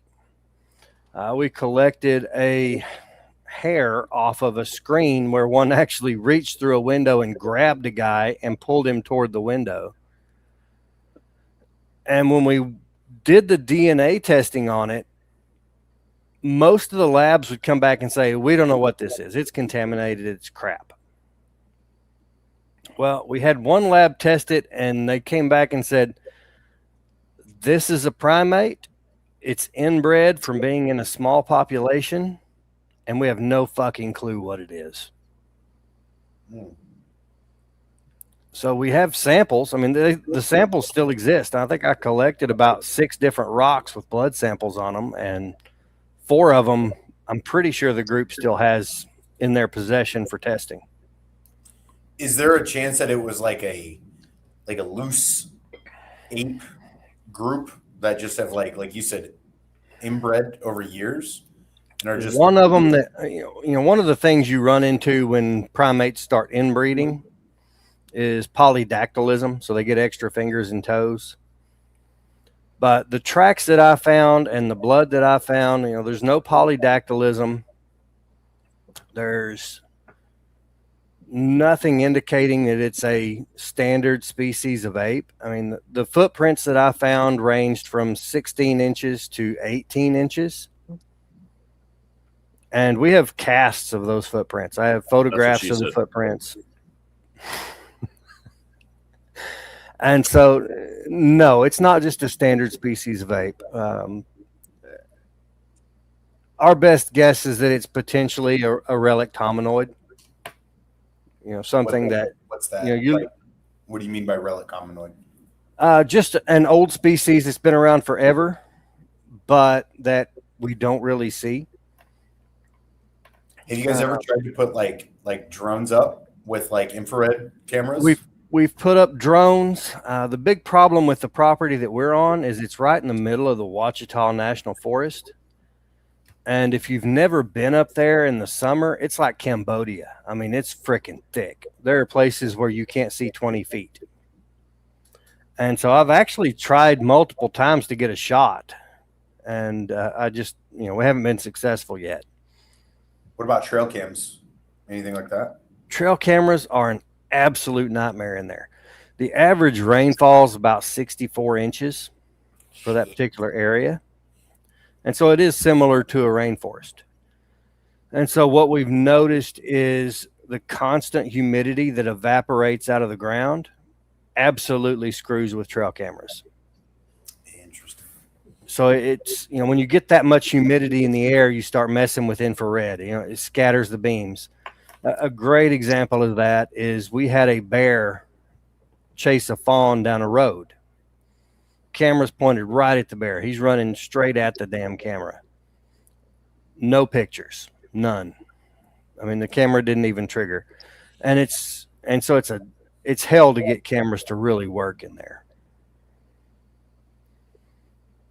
That's wild. And do you think that this is like the close association? Because that looks, whatever I'm looking at right now, looks drastically different than like the Bigfoot that they spotted. I think it was in like Oregon, right? Yeah, if you put that thing on two legs and have it moving bipedally, and I've actually seen them move on two legs and four legs in different at different sightings, and so it's you put that thing on two legs and it's pretty damn close. The problem with Gigantopithecus that we see is about all we have is teeth. We don't have a skull. You know, the fragments that we have, they're just guessing on what the rest of the skull structure looks like. So that picture is based off of, okay, well, genetically, it's relatively close to an orangutan. Which with orangutans, you're going to see different colors of hair. So you'll see the red. You'll see orangutans that are nearly black or nearly gray as they start aging. Has you mentioned that there was a guy that got like drugged through his window? Yeah. Did he live, I presume? Say again? Did he live? Yeah, he was fine. You should have heard the blue streak that he cussed after he got moving. It was pretty impressive. Like what you have said that you've seen, is that similar to like, is that how he describes that interaction as well? Is that all he really knows is it was a big hairy arm that reached through his window, probably 4-inch reddish brown hair, that grabbed him. And he's a big guy. He's about 6'3", 275. And its hand wrapped all the way around his hip and drug him toward that window. And he's actually a trauma surgeon here in Texas, head of a trauma unit. So he's not somebody that we think, okay, well, he's just doesn't know what the hell he's talking about and making stuff up. I mean, he's a professional, and he wouldn't have come to us and talked to us about it if it wasn't something he was really concerned about. Made a believer out of me, Mark. Yeah, and the hair that we collected was from the screen where it reached through the screen window and grabbed his hip. And it was about a 3.5-inch reddish brown hair that tested as a primate hair. See, that sounds like John Aldi's pubes, though. That's my only problem. That's entirely possible. Yeah. His beard might be white, but his pubes aren't. They're 3.5. All that time at the urinal at the PCA. That's what it was. That would I've do seen it. a lot of 3.5-inch long pubes on urinals before, unfortunately. Yeah. No, phenomenal, Dude, man. that's wild. Mark had my head spinning, man, from the time I left. I Texas, actually man.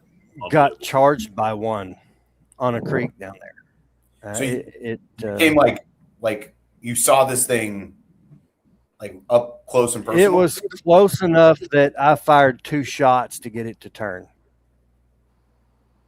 What? I was sitting on the edge of a creek bank, and I was using a mirrored blind so that the blind would reflect the surroundings and it just kind of disappear. Well, I heard this popping sound, like somebody clicking their tongue, just, and it was 2 of them going back and forth, kind of communicating. I don't know what they were doing, but I decided to make the same sound. And that was a real bad idea. Yeah. So I made the sound and everything went quiet for a few seconds. And then I just heard an absolutely ungodly growl. I thought, well, shit, this isn't good. And so I radioed the guys I was with, said, hey, come get me. Something's not quite right. You know, I'm hearing growls. I've clearly pissed something off. And next thing I know, I can hear something just hauling ass through the brush at about my 7 o'clock. Well, I'm in this crappy little mirrored blind and I'm sitting in a camp chair, but like an idiot, I put the camp chair right up against the edge of this sandbar that has about a 3-foot drop. So I can't stand up without falling off in the creek. So I hear it running. I look over my shoulder and I can see the trees whipping back and forth like something out of Jurassic Park.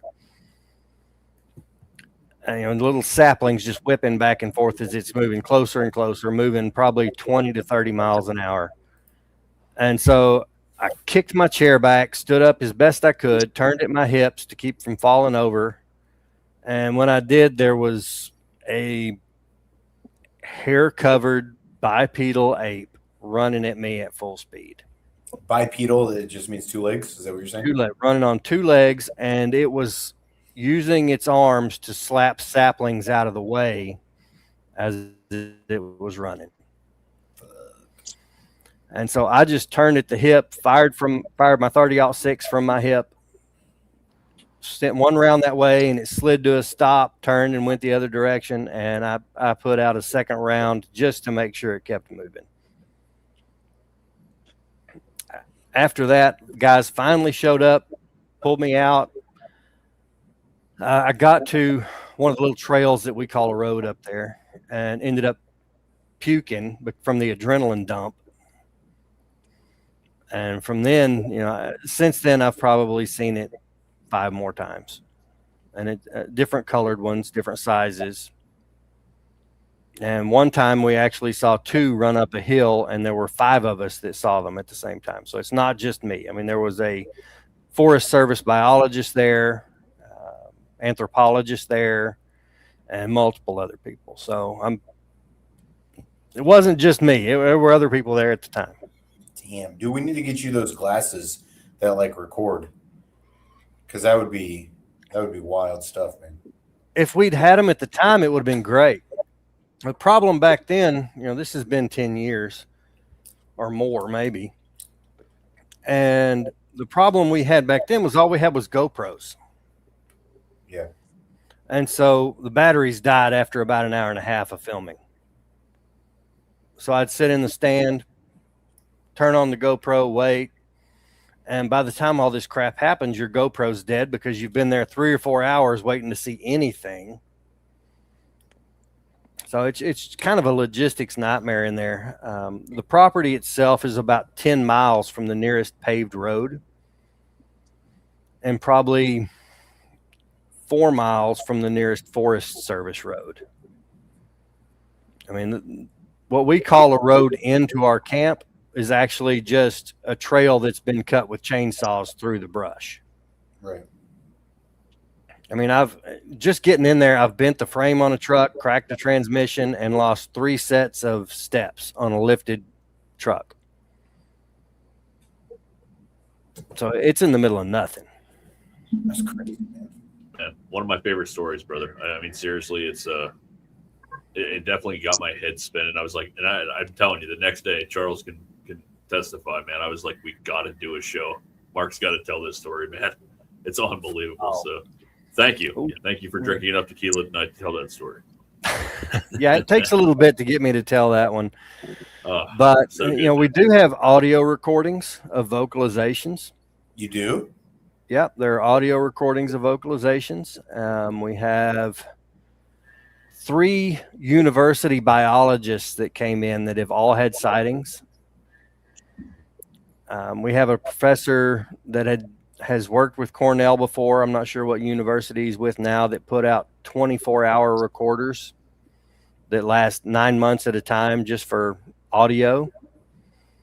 And so he's had his grad students just pour over those recordings of month after month of recording 24 hours a day.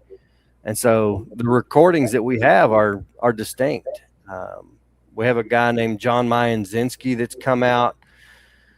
They call him the godfather or the father of goat packing. He's the one that kind of developed goat packing. I actually heard in Afghanistan they actually had a guy named that too. I've seen that too, unfortunately. His name was John Aldis.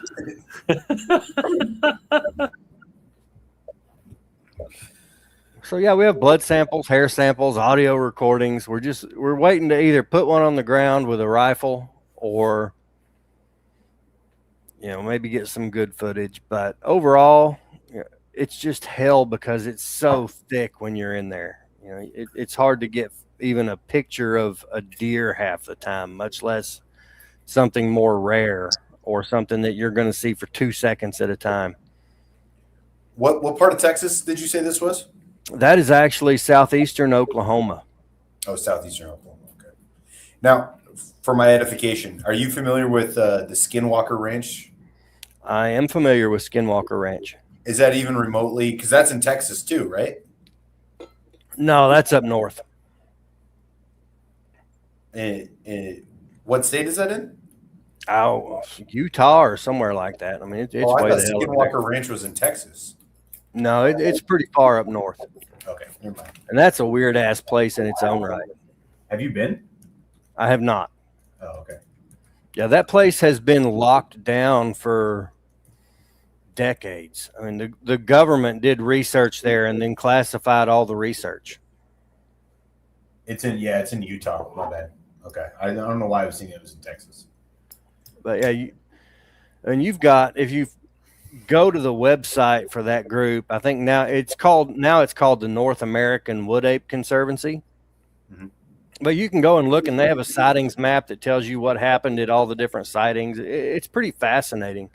I worked with them for 10 or 15 years. Doing what? Just looking for Bigfoot. They're doing research. And, you know, because I'd have the biologist background, that's, you know, one of those things that they just kind of stuck me in. And so I would do hair analysis for them. Anytime we would get a hair in, I would look at it and say, okay, well, it's most likely at least in this genus. So we say, okay, this is a cat. This is, you know, canid or whatever. You can't really tell specific species, but, you know, looking at the hairs that they gave me, those were all primate hairs. There was zero doubt. Damn, dude. Like I said, man, you've turned a believer into me, man. I always give a lot of credibility to when I hear like people tell their like firsthand accounts of stuff. I mean, if I'm being honest, I thought it was all total bullshit until I started experiencing it myself. I mean, I still look for them when I'm up there hunting bears. You know, I still hunt bears on that property pretty frequently. Bro, you would not find my ass on that property in a million. That's wild, dude. Oh, when we were scouting bears one year, trying to figure out where to put our stands, I heard something just crashing through the trees and look up, and a rock landed next to me that was the size of a volleyball, landed about 20 feet from me. And a lot of this stuff happens at 2 or 3 in the morning. Yeah. And, you know, there's no hillbilly out there throwing a rock the size of a volleyball to start, you know, not a couple hundred feet. Wow. And it was just freaking wild. You know, to this day, it's still surreal.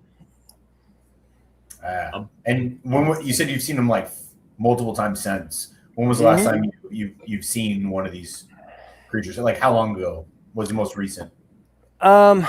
It's been several years since I've seen one. Probably 7 or 8 years since I've seen one. Oh, actually, no. We did see one when I was with my daughter, and she abandoned me in the fucking dark. That was horrifying. She left you? Yeah, that was glorious. I took my daughter up there, and it was cold. It was ass freezing cold. January. We went out for a hike, middle of the day, and we're walking along, and her dog just lost its shit. I mean, the dog had its tail tucked between its legs. It was whining. It was growling. And I'm looking around trying to figure out, okay, is it just a bear that slipped out of hibernation for food or a big cat? What are we looking at? Because I would say that almost every time when I have an experience like that, I try to chalk it up to something that is just normal. You know, that's just my background. I look for normal. Sure.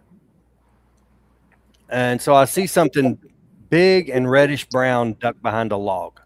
It went from vertical to horizontal. So I'm thinking, okay, color change bear, could be a cinnamon bear. We have cinnamon bears up there. They're pretty common.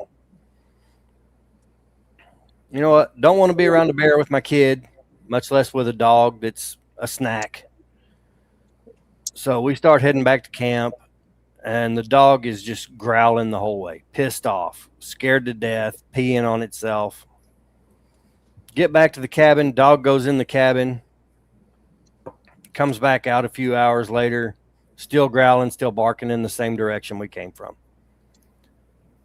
Gets dark. We're sitting there. We're hearing sounds of, animals moving through the brush. Typical crap. I mean, it's nothing that I would say, okay, well, yeah, this is an ape or this is whatever. And my daughter says, I want to see how cold it is. So walk her to the outhouse, let her pee, come back. Let's look at the thermometer. Okay, well, it's 16 degrees. 16 degrees, middle of the night, bears are in hibernation, period. End of story. Most ungodly growl comes out from across the creek. It's definitely not a cat. It's definitely not a bear. And my daughter just says, nope. Mm-hmm. And it goes completely black. I'm like, what the fuck just happened? I'm standing here in the dark by myself with a 460 Roland on my hip, and that's the only flashlight I've got. Turn around, and she's walking into the cabin with the dog and shuts the door and just leaves my fat ass out there for whatever's growling at her. Look, I'll be honest. Yeah, she sounds like a bright a bright young lady, because I would have been like, Yeah, smart kid, but yeah, don't leave dad. I mean, that's kind of wrong. I'm the fat, slow one. We could probably talk Bigfoot for the next 2 hours, but I really want to get to Shaun and Brian's story here, so we can maybe put a bow on this. But man, thank you for sharing all that. Charles's hat is really fucking with me right now. But that's Brian, a little disturbing. Brian, wait, are you still awake over there? I'm making I sure. still am. Yeah. Okay, what do you got for us, man? What's your favorite one? What do you want to discuss tonight? What's your one?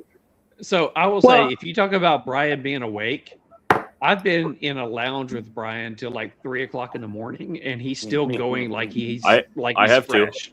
I have Well, Shaun, I'm glad you're here, buddy, because we're going to have a little bit of a conversation about one of our favorite people. We discussed this in your lounge in depth, and that would be Sophia. And the conspiracy theories surrounding Sophia. I don't know if y'all are familiar with Sophia. Give us some information on that. Okay, so, and Shaun, help me fill in the blanks here, but Sophia was created, I think, in 2016. She's a human-like robot that the software running Sophia is what's called AGI, which is artificial general intelligence. And so my question to you guys is, and she has unlimited capabilities, right? And Sophia now has 9 siblings, robot siblings. She was given citizenship in Qatar or Saudi Arabia. I can't remember which one. So my question to you all is AI and before I get to the question, Sophia had done an interview and they asked her what her purpose in life was, and she said to destroy all of mankind. Now they chalked that up as a joke. Jeffrey Epstein had been quoted as saying he was working on funding a robot called Sophia. So there's question as to whether he was a backer of Hanson Robotics out of Hong Kong, which is the company that launched Sophia. And when Sophia launched, there was tons of conversation with some of the greatest minds in the world as to how ethical this is. And yet here we are in 2026 now, and AI is, full bore. We're jumping in with all of our feet. Now, Sophia could erase you digitally tomorrow if you crossed her, right? She has that much access to the world that she could erase you digitally. So my question to you guys is AI the beginning of a robot takeover, and are we doomed? Isn't this the one that started off like peacefully, and then all of a sudden it started going back into history and analyzing all the wars and things and stuff like that, and came to the conclusion that the human race was actually a bad race and that she should basically eliminate the human race? That's Ultron.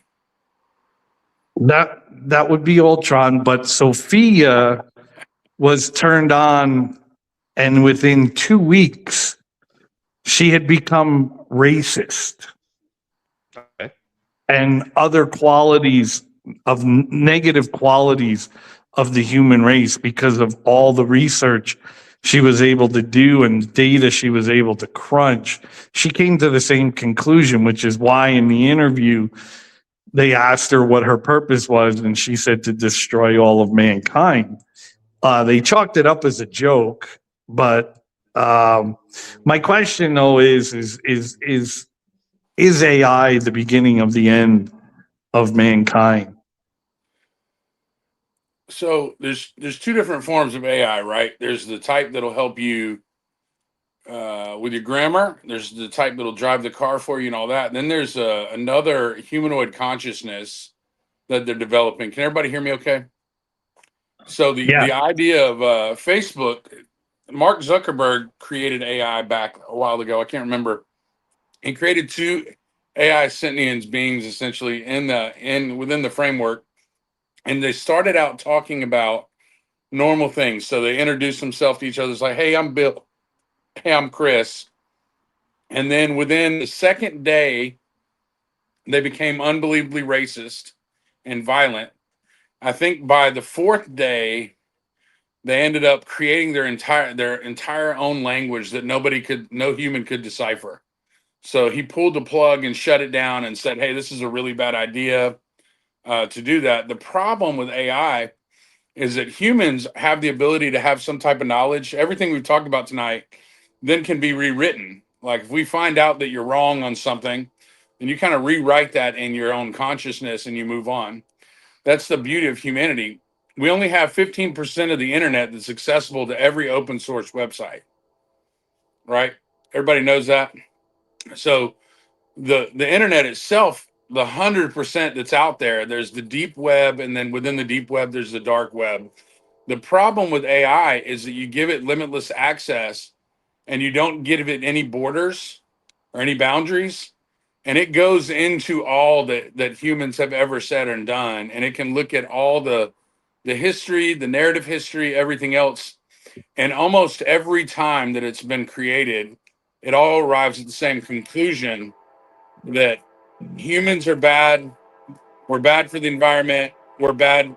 They need to be violent toward us. Hang on a second. CIA is running by.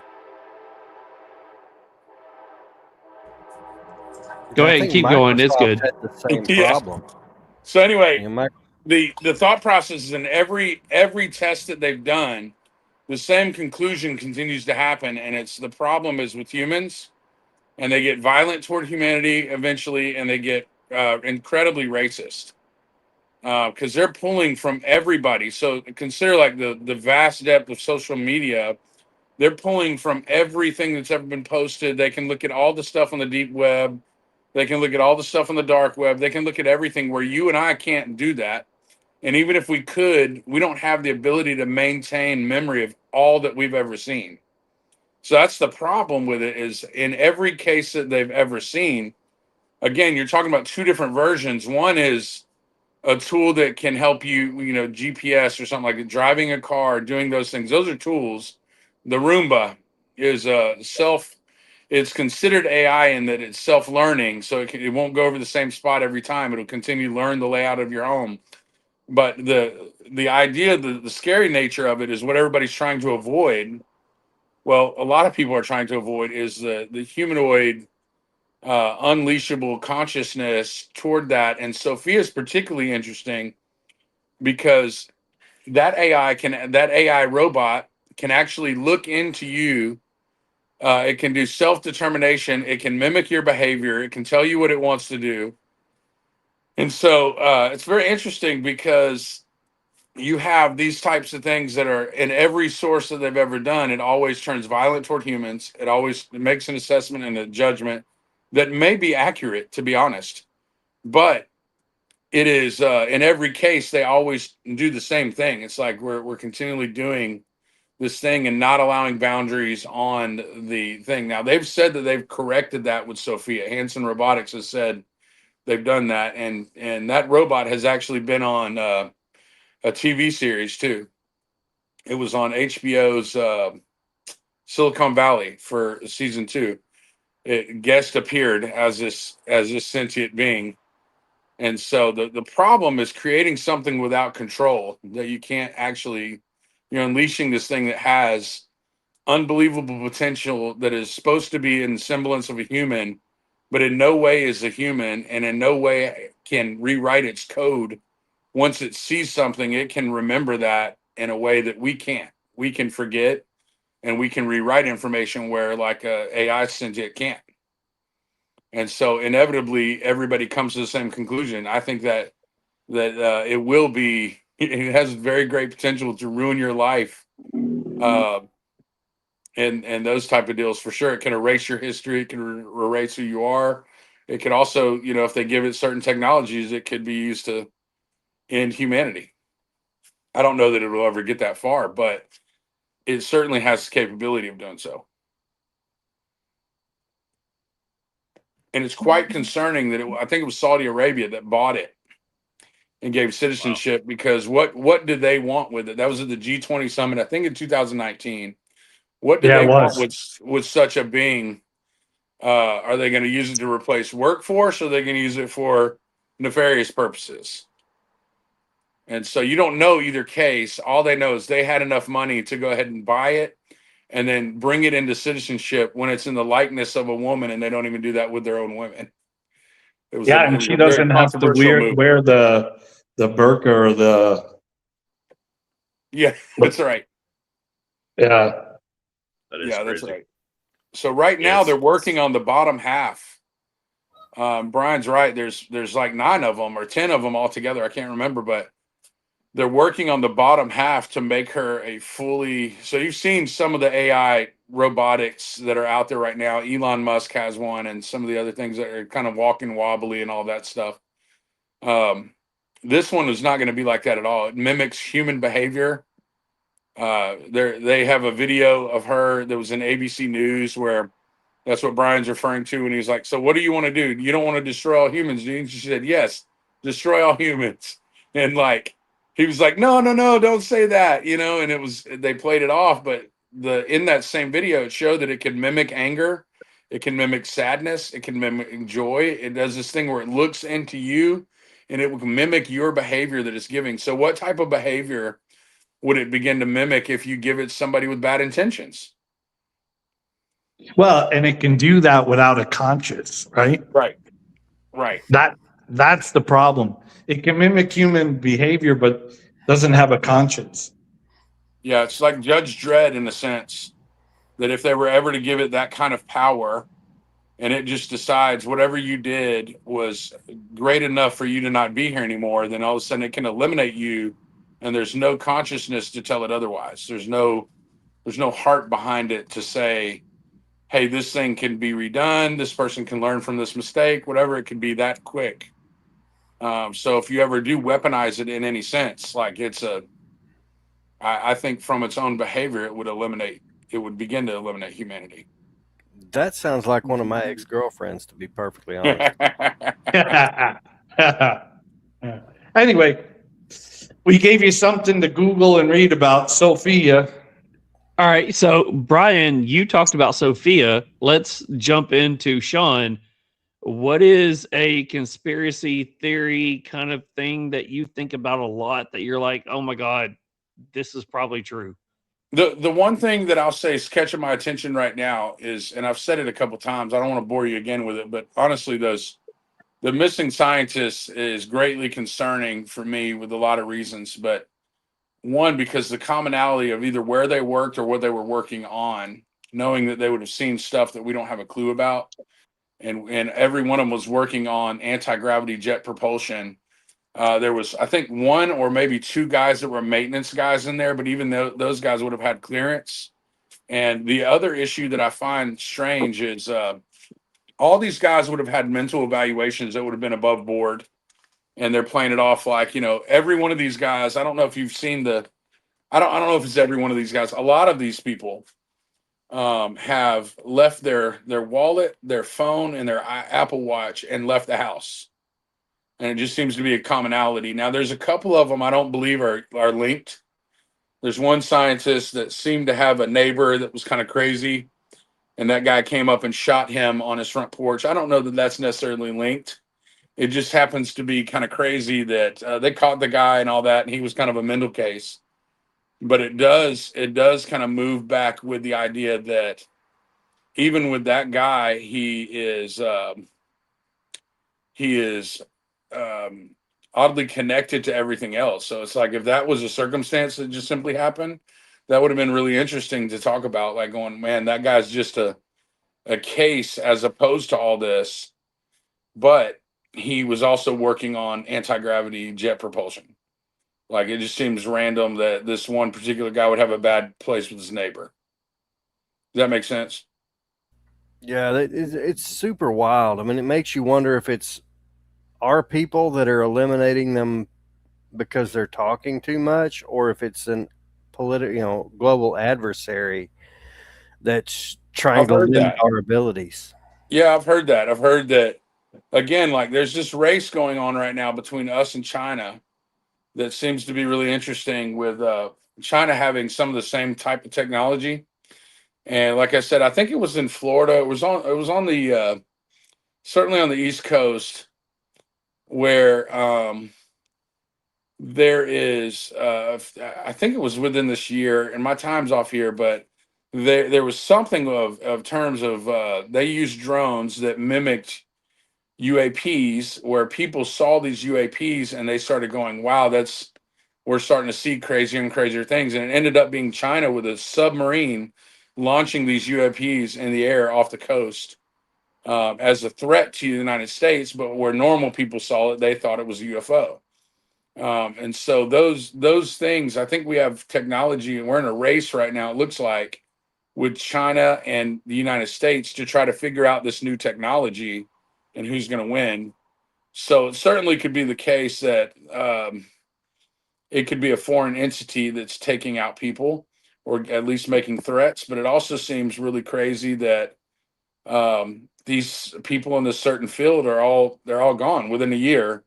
I think we had one or two this year, and the majority of them were all last year, and they all left about the same way. They all left their wallet. Many of them, let me say that, not all. Many of them left with their wallet, their phone, and their Apple Watch, and they all took a gun with them. One girl, the craziest story, man, she's walking with her friend, and they're hiking, and she's about a few feet behind this other girl, and they hiked all the time. And the girl said, or it was with her friend was a dude, and the guy turned around and waved at her. And then when he turned back around, the girl was gone, and they can't find anything, but they found her shirt and I think a water bottle or something like that during the search. But she was completely gone. Like, she there's no evidence that she was even with them. He made the call. There were several people on the scene, and she's gone.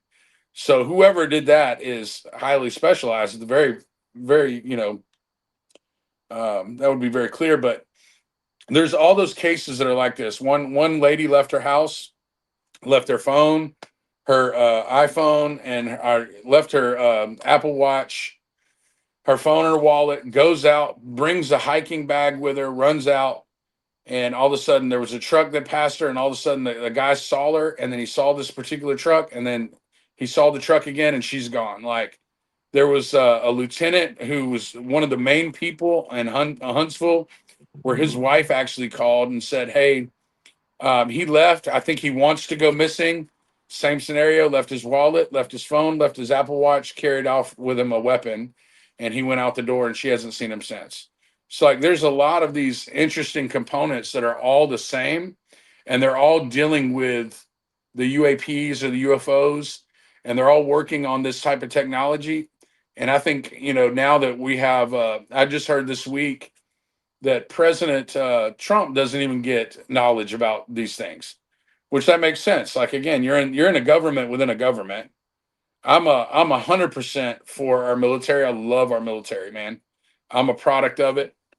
I was born on a Navy base in a foreign land, and I've lived in a foreign land, and I've lived all over the United States. I love our Army, but I also know our guys may not know exactly what's going on up top, because I don't think the CIA, man, is the CIA and FBI. These agencies are not doing the same game as we are. Where there's a lot of guys that are upper level guys. So this guy he ran the entire Huntsville division of the anti-gravity jet propulsion. And he's the same guy that leaves his wallet, leaves his phone, leaves his Apple Watch, carries a gun, leaves out, and his wife never sees him again. And she calls the police a couple hours. There was the case about the dude in the Tesla that he didn't call into work. His family called in at 4:30 in the morning because he didn't show up at work, and his Tesla was completely burned beyond repair. Looks like the battery in the Tesla had been tampered with, the lithium battery, and all they found inside was ashes of this dude. And they found out that on the tracking system that they were able to find out from his stuff, again, he left his phone, left his stuff. He ends up going to the airport for about an hour and a half. They're like, what the hell is he doing at the airport? And then he ends up burning and crashing in his Tesla. So like, there's a lot of questions where you're like, hey, and all of a sudden we're going to disclose what we have of UFOs, and they're all grainy videos. It's like the government has access to some of the best technology in the world, and they're releasing grainy black and white film. It's like, come on, man. Like, if you want me to believe in the moon landing, show me the pictures of this. Go back and show me. If you want me to believe in this, like, show me highly, undoctored HD images of these things.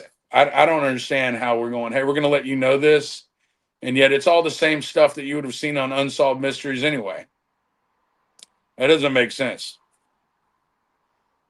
So that's the one that's got me kind of jacked up now, man. I've messed around with all the conspiracy theories and all that, but this is the one that's got my interest because I think there's something to. There's a CI. It's not a declassified doc yet, and it may never be, but I can't remember what it's called. I've got it written down somewhere. But it's like Operation something where they're gonna essentially the CIA is gonna fake either the return of Jesus. This is all in the document that I read, and who knows if it's real again. But like, they're either gonna fake the return of Jesus, and very likely with UFOs. Like with the existence of aliens and all these things. And so it's I can't remember exactly what it's called. If you use AI, it'll tell you. If you use ChatGPT, it'll tell you. But it's an incredible thing, and it'll tell you everything about it. It says, hey, like, they're doing this to cause fear and control over people, and it's worked for years. Like, this type of stuff has worked for years. Honestly, there are a lot of theories out there about the aliens being the film. And so it's the Antichrist trying to distract from the second coming of Christ. Yeah, so I've heard a lot of people describe them as like, is that a problem for people that believe in faith, right? I would say, no, you already believe in extraterrestrial beings. Like, you already believe in, if you believe in angels and demons, they're other dimensional beings like that. you can't really see, you can't really deal with, but you experience. So it's not an issue that would be a threat. It's just, what is it? Like, again, when we have all this stuff, Peru a couple of years ago released their alien source that they had, and it looked like gummy bears from the 1980s from Disney's Gummy Bears, where it looked like those little bitty dudes, and they found out that they were all cast and made out of they were all made out of this kind of like clay. And so the reality of that was a great letdown, and I expect that to be the same with whatever we find out. Like, I think I struggle to think that what we're going to find is any different than what we already know. But I'm also open to whatever too. I'm fine with it. If we have them, we have them. Yeah, it's absolutely wild. I mean, you look up the old Peruvian giants. Yeah. You know, they're looking at like possible Nephilim from the Bible, where double rows of teeth, oddly shaped heads that you see not just in the skulls that they have, but in Egyptian hieroglyphics and other places. And it comes down to interdimensional beings that, you know, may be considered as aliens or as demons. Have you ever read Ezekiel? Yeah, absolutely. Yeah, so Ezekiel is incredible in the picture that it gives. A revelation, the same. You could look at some of the descriptions and you could go, yeah, that's what. I mean, there are certainly things that are unbelievable, and if you take those at any literal cost, for instance, like you have the way that we picture angels are not just any. They're not even real.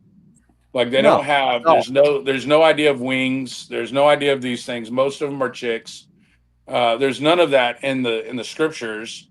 What you have is these crazy different otherworldly beings. Yeah, I mean, you look at the actual descriptions of cherubim and seraphim, and they're not what you see in the paintings and BS of Michelangelo or that kind of thing. I mean, they're completely different. All that was set up for beauty. Yeah. Yeah, absolutely. It's wild. I mean, these ancient folks knew of things that were completely different than what we expect based on, you know, historical documents and that kind of thing. You can even look at the old documents that are non-canon biblical references. Yep. And it's fascinating. I mean, you know, these interdimensional beings are not what people expect, much less the crossbreeds of humans and the fallen demons. Well, we always think of these, we always think of aliens as a higher life form. If you're a higher life form, you're not coming to Earth, but you know, this is my only joke at. But the thought process of, like, we always think that they're so much greater and all the stuff, they have to have technology so much better. And I don't know, man. Like, I think that there is I go back to these scientists who are working on this stuff that I don't think that anyone was really ready for us to know about yet. And that's the problem with why they're probably all gone, is because we were getting too close to the public knowing of certain things. And I do think that we're in a race right now to see who has the better jet propulsion anti-gravity machines with China. Because, again, like, if you look back at some of the declassified CIA stuff, I think that you'd be less impressed with some of the stuff, that the theories that we come up with. I'm like, no, when you look at the CIA saying, hey, back then when you were looking in the air and you saw this thing, that was us.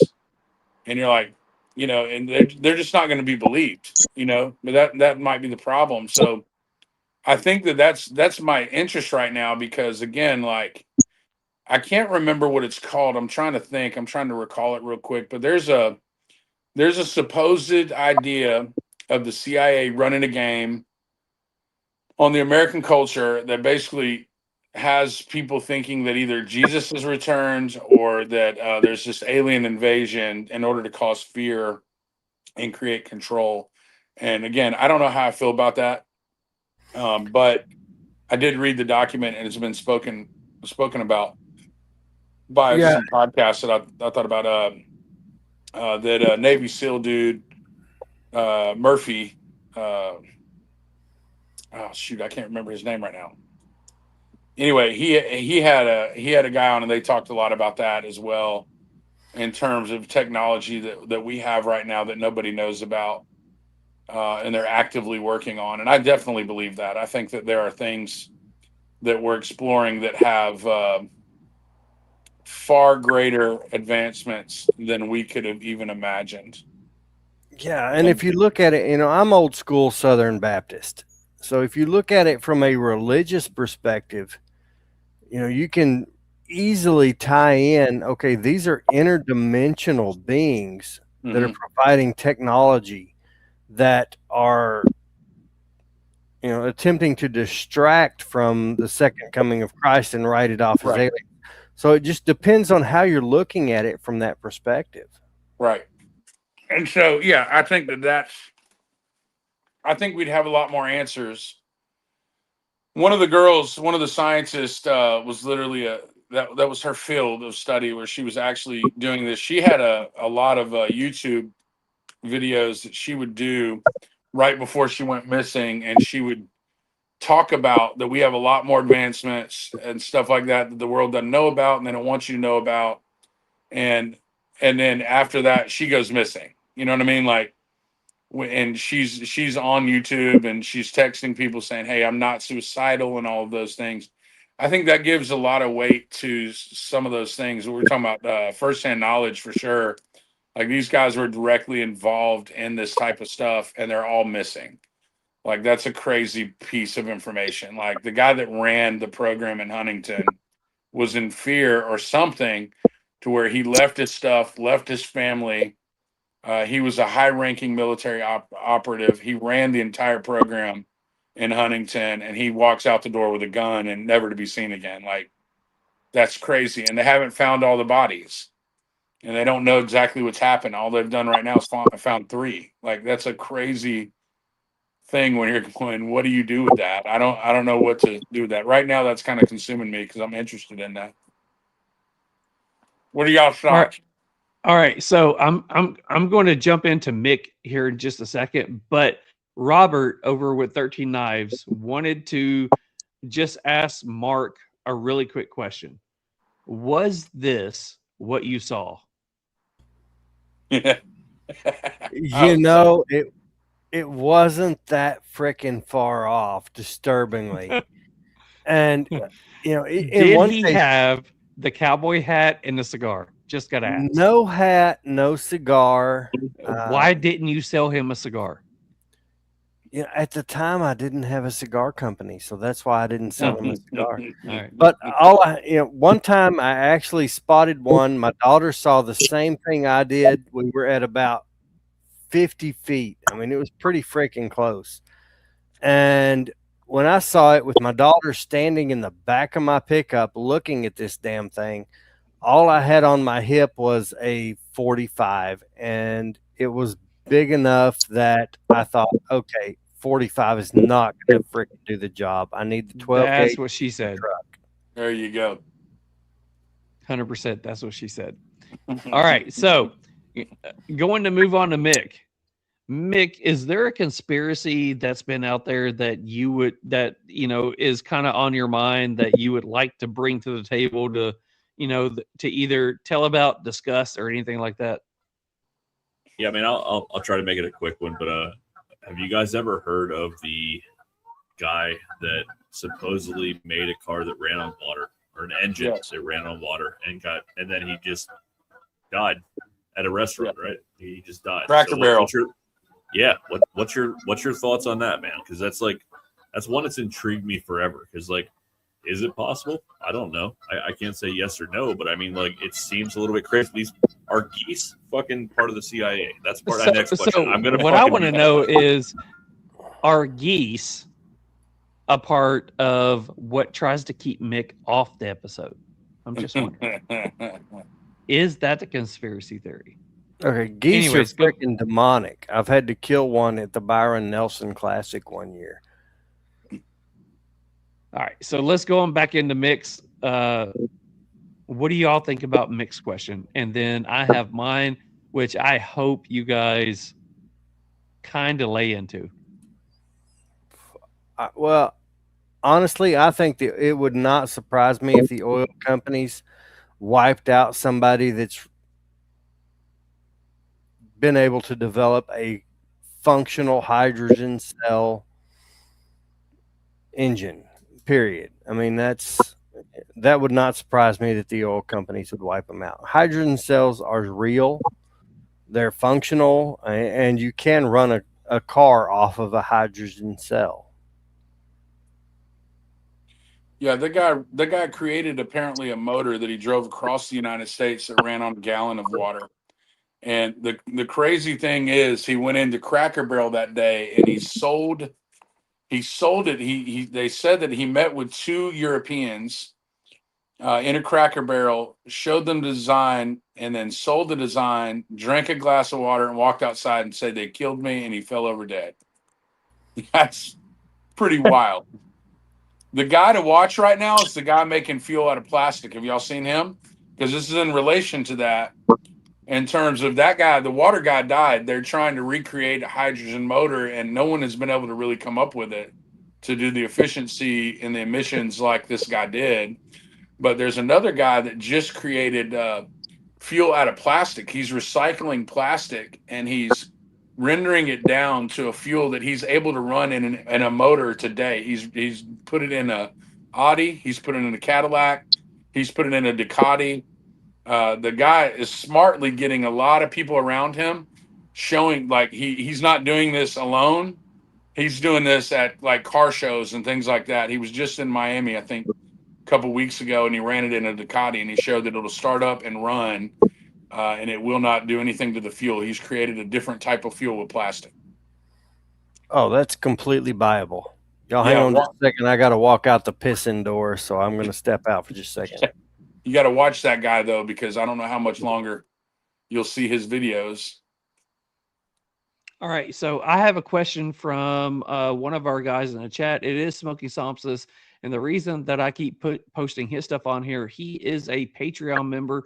So whenever I recognize a Patreon member on there, I do have to make sure that I get their question in there. So guys, go check out our Patreon, go get signed up. So glad to see that Zach's not asleep right now. This one is for Zach. Says, question for Zach.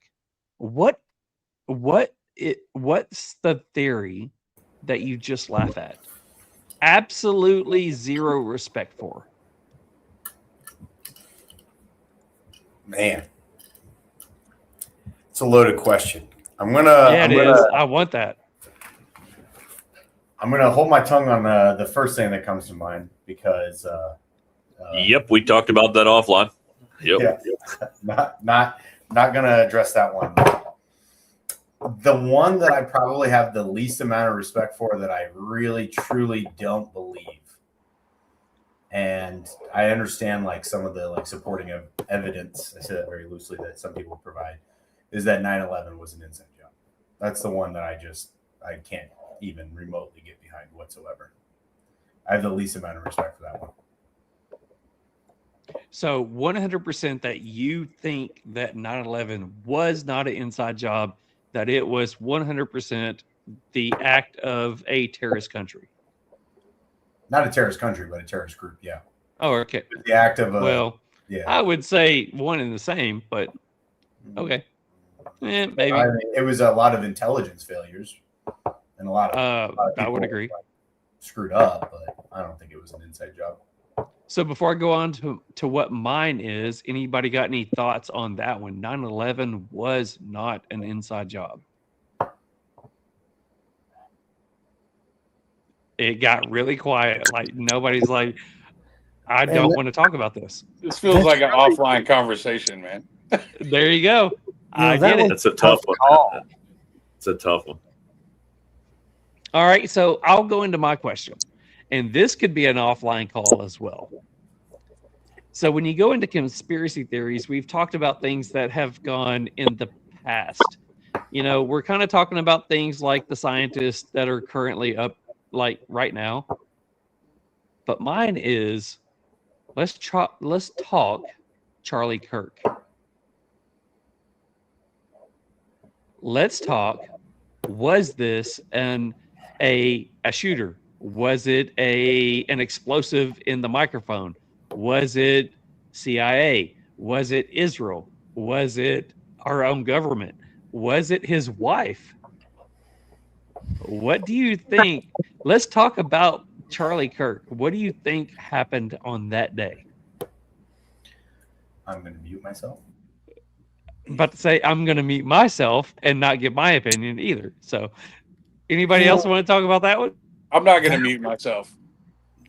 That one's a real tough call for me because there's so much political division, and when the fact that we have no longer put people in nut houses, there are a lot of fucking crazy people out there that are indoctrinated by social media. It's just, it's a tough call. It could be someone that's just an absolute nut job that has watched so much social media that, on top of being deranged. So my question is, what do you think? I understand there could be so many different things that could play a part in it, but I would love to hear what each person thinks. So who was at the source of it? Again, was it Israel? Was it us? Was it CIA? Was it his wife? So the gun that he shot him from, right, was supposedly a 30-06. Is that correct? Yes. And then they only found a fragment of a bullet in Charlie Kirk's stomach, but yet it went through his neck. I find that to be incredibly unbelievable. They had a camera behind them. That camera didn't show any exit wound. I find that to be unbelievable. They scrambled and cleaned up the scene immediately after. Like, we watched it. Like, we watched that on camera. If you watch the video, And they immediately paved over scrambled it within 24 hours. Yeah, completely scrubbed. When I do you find that to be when hard do to you find believe. any organization that can actually put that kind of man work into a Right. project that quick? Yeah, the guy supposedly set up his weapon on the roof and then ran with it down his pants, jumped off the roof, or disassembled the weapon, jumped off the roof, reassembled the weapon, threw it in a brush. Like, I've heard that story before. I've heard that story with a lot of assassinations before, where you're kind of like, wait a minute. They just found the gun, and they just had it there, and then all the text messages, like the guy, if it was him, I would lean on MK Ultra. If it was not, like, I lean on a reality of, like, looking at it from the evidence and from the stuff that I can comprehend there. I don't know how it would have been him. So who do you think it was? That I don't know, but I would lean on the fact that Charlie Kirk was instrumental in the president's ear against Iran, and he did not take the deal with Bibi Netanyahu for his organization, and so there would be at least something there. I'm not going to put who did it. I have no idea, but I would say there's at least good evidence to suggest that it was not the guy that shot him, that they said shot him. I don't think he did it. Was he a patsy? Probably. But So, was he the shooter? No. Was he? I think it was more than that. I think it was a team effort put there. Like, there's all these things that didn't happen at a normal event. He was supposed to go to Colorado in the next 2 weeks after that event when he was shot. They didn't even do security detail or breaching there because I think they knew he wasn't going to make it. So Bourbon Beards and Belvedere says disassembled the rifle on the roof and left the screwdriver, but Right. was able to reassemble it Right. without the tool. Right. Right. Yeah. How do you explain that though? That becomes a foolish thing where, like, a 30-06 bullet, when you would shoot a deer with that gun, would go through the deer and create an exit wound, and he apparently got him in the neck, and it didn't go through his neck, and it, they have only a fragment of it that was in his body. And in general, it was like, I don't know, man. Like, you're talking like a magic bullet again, like JFK to me. You would have thought that would have been entirely different, but I think they just think that they can tell the story, and that's the public believes it. I mean, dude's in handcuffs and he's in jail, and he's going to go to jail for the murder of Charlie Kirk, and there's nothing you can do about it. Zach, what do you think? Yeah, I'm coming to you, bud. Unmute. Man. Oh, he's trying to mute himself on purpose. I know, Zach. It's coming through real choppy on my side here, boys. I don't know what's going on here. Well, I have a theory. I have a theory on Charlie Kirk, and it's not a good one. It's not a good one. So Charlie Kirk's beliefs were old school, shall we say? Does everybody agree with that? They were kind of old school. And I would say they were, a lot of his beliefs were maybe old school, is what I grew up believing. Yeah. And if you look at the biggest threat to our country, it's not Charlie Kirk. It's people with the opposite beliefs of Charlie Kirk infiltrating our government. For example, and I'm not making this a political issue, this is a conspiracy theory that I've created all myself around Charlie Kirk.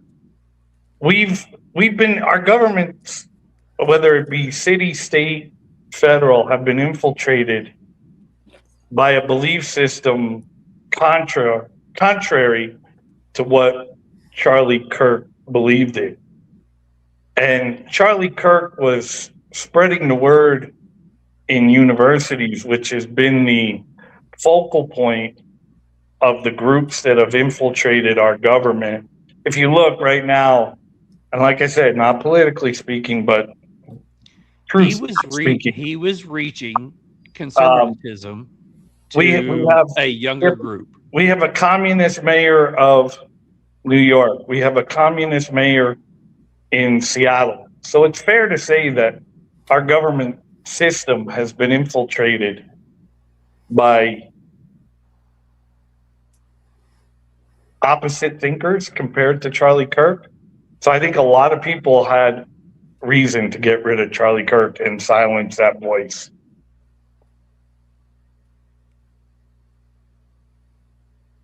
Zach? So I will say before we go to Zach, because Zach is trying to hold off as best as he can, because I'm watching his chat right now back to me, and he's like, fuck you, I hate you, don't come to me.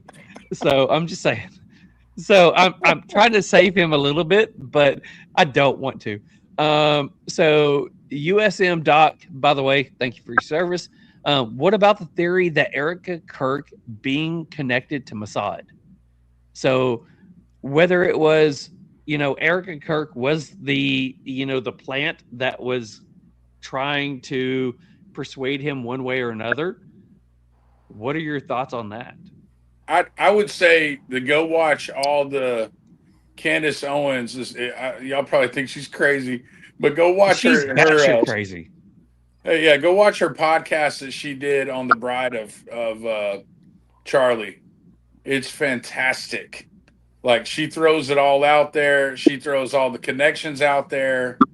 Like, it's insane. Like, if you haven't watched it, you watch it for entertaining at the very least. But she at least throws some things out there that you can't help but unsee. Like, you're looking at it, you're going, man, I can't believe that's actual.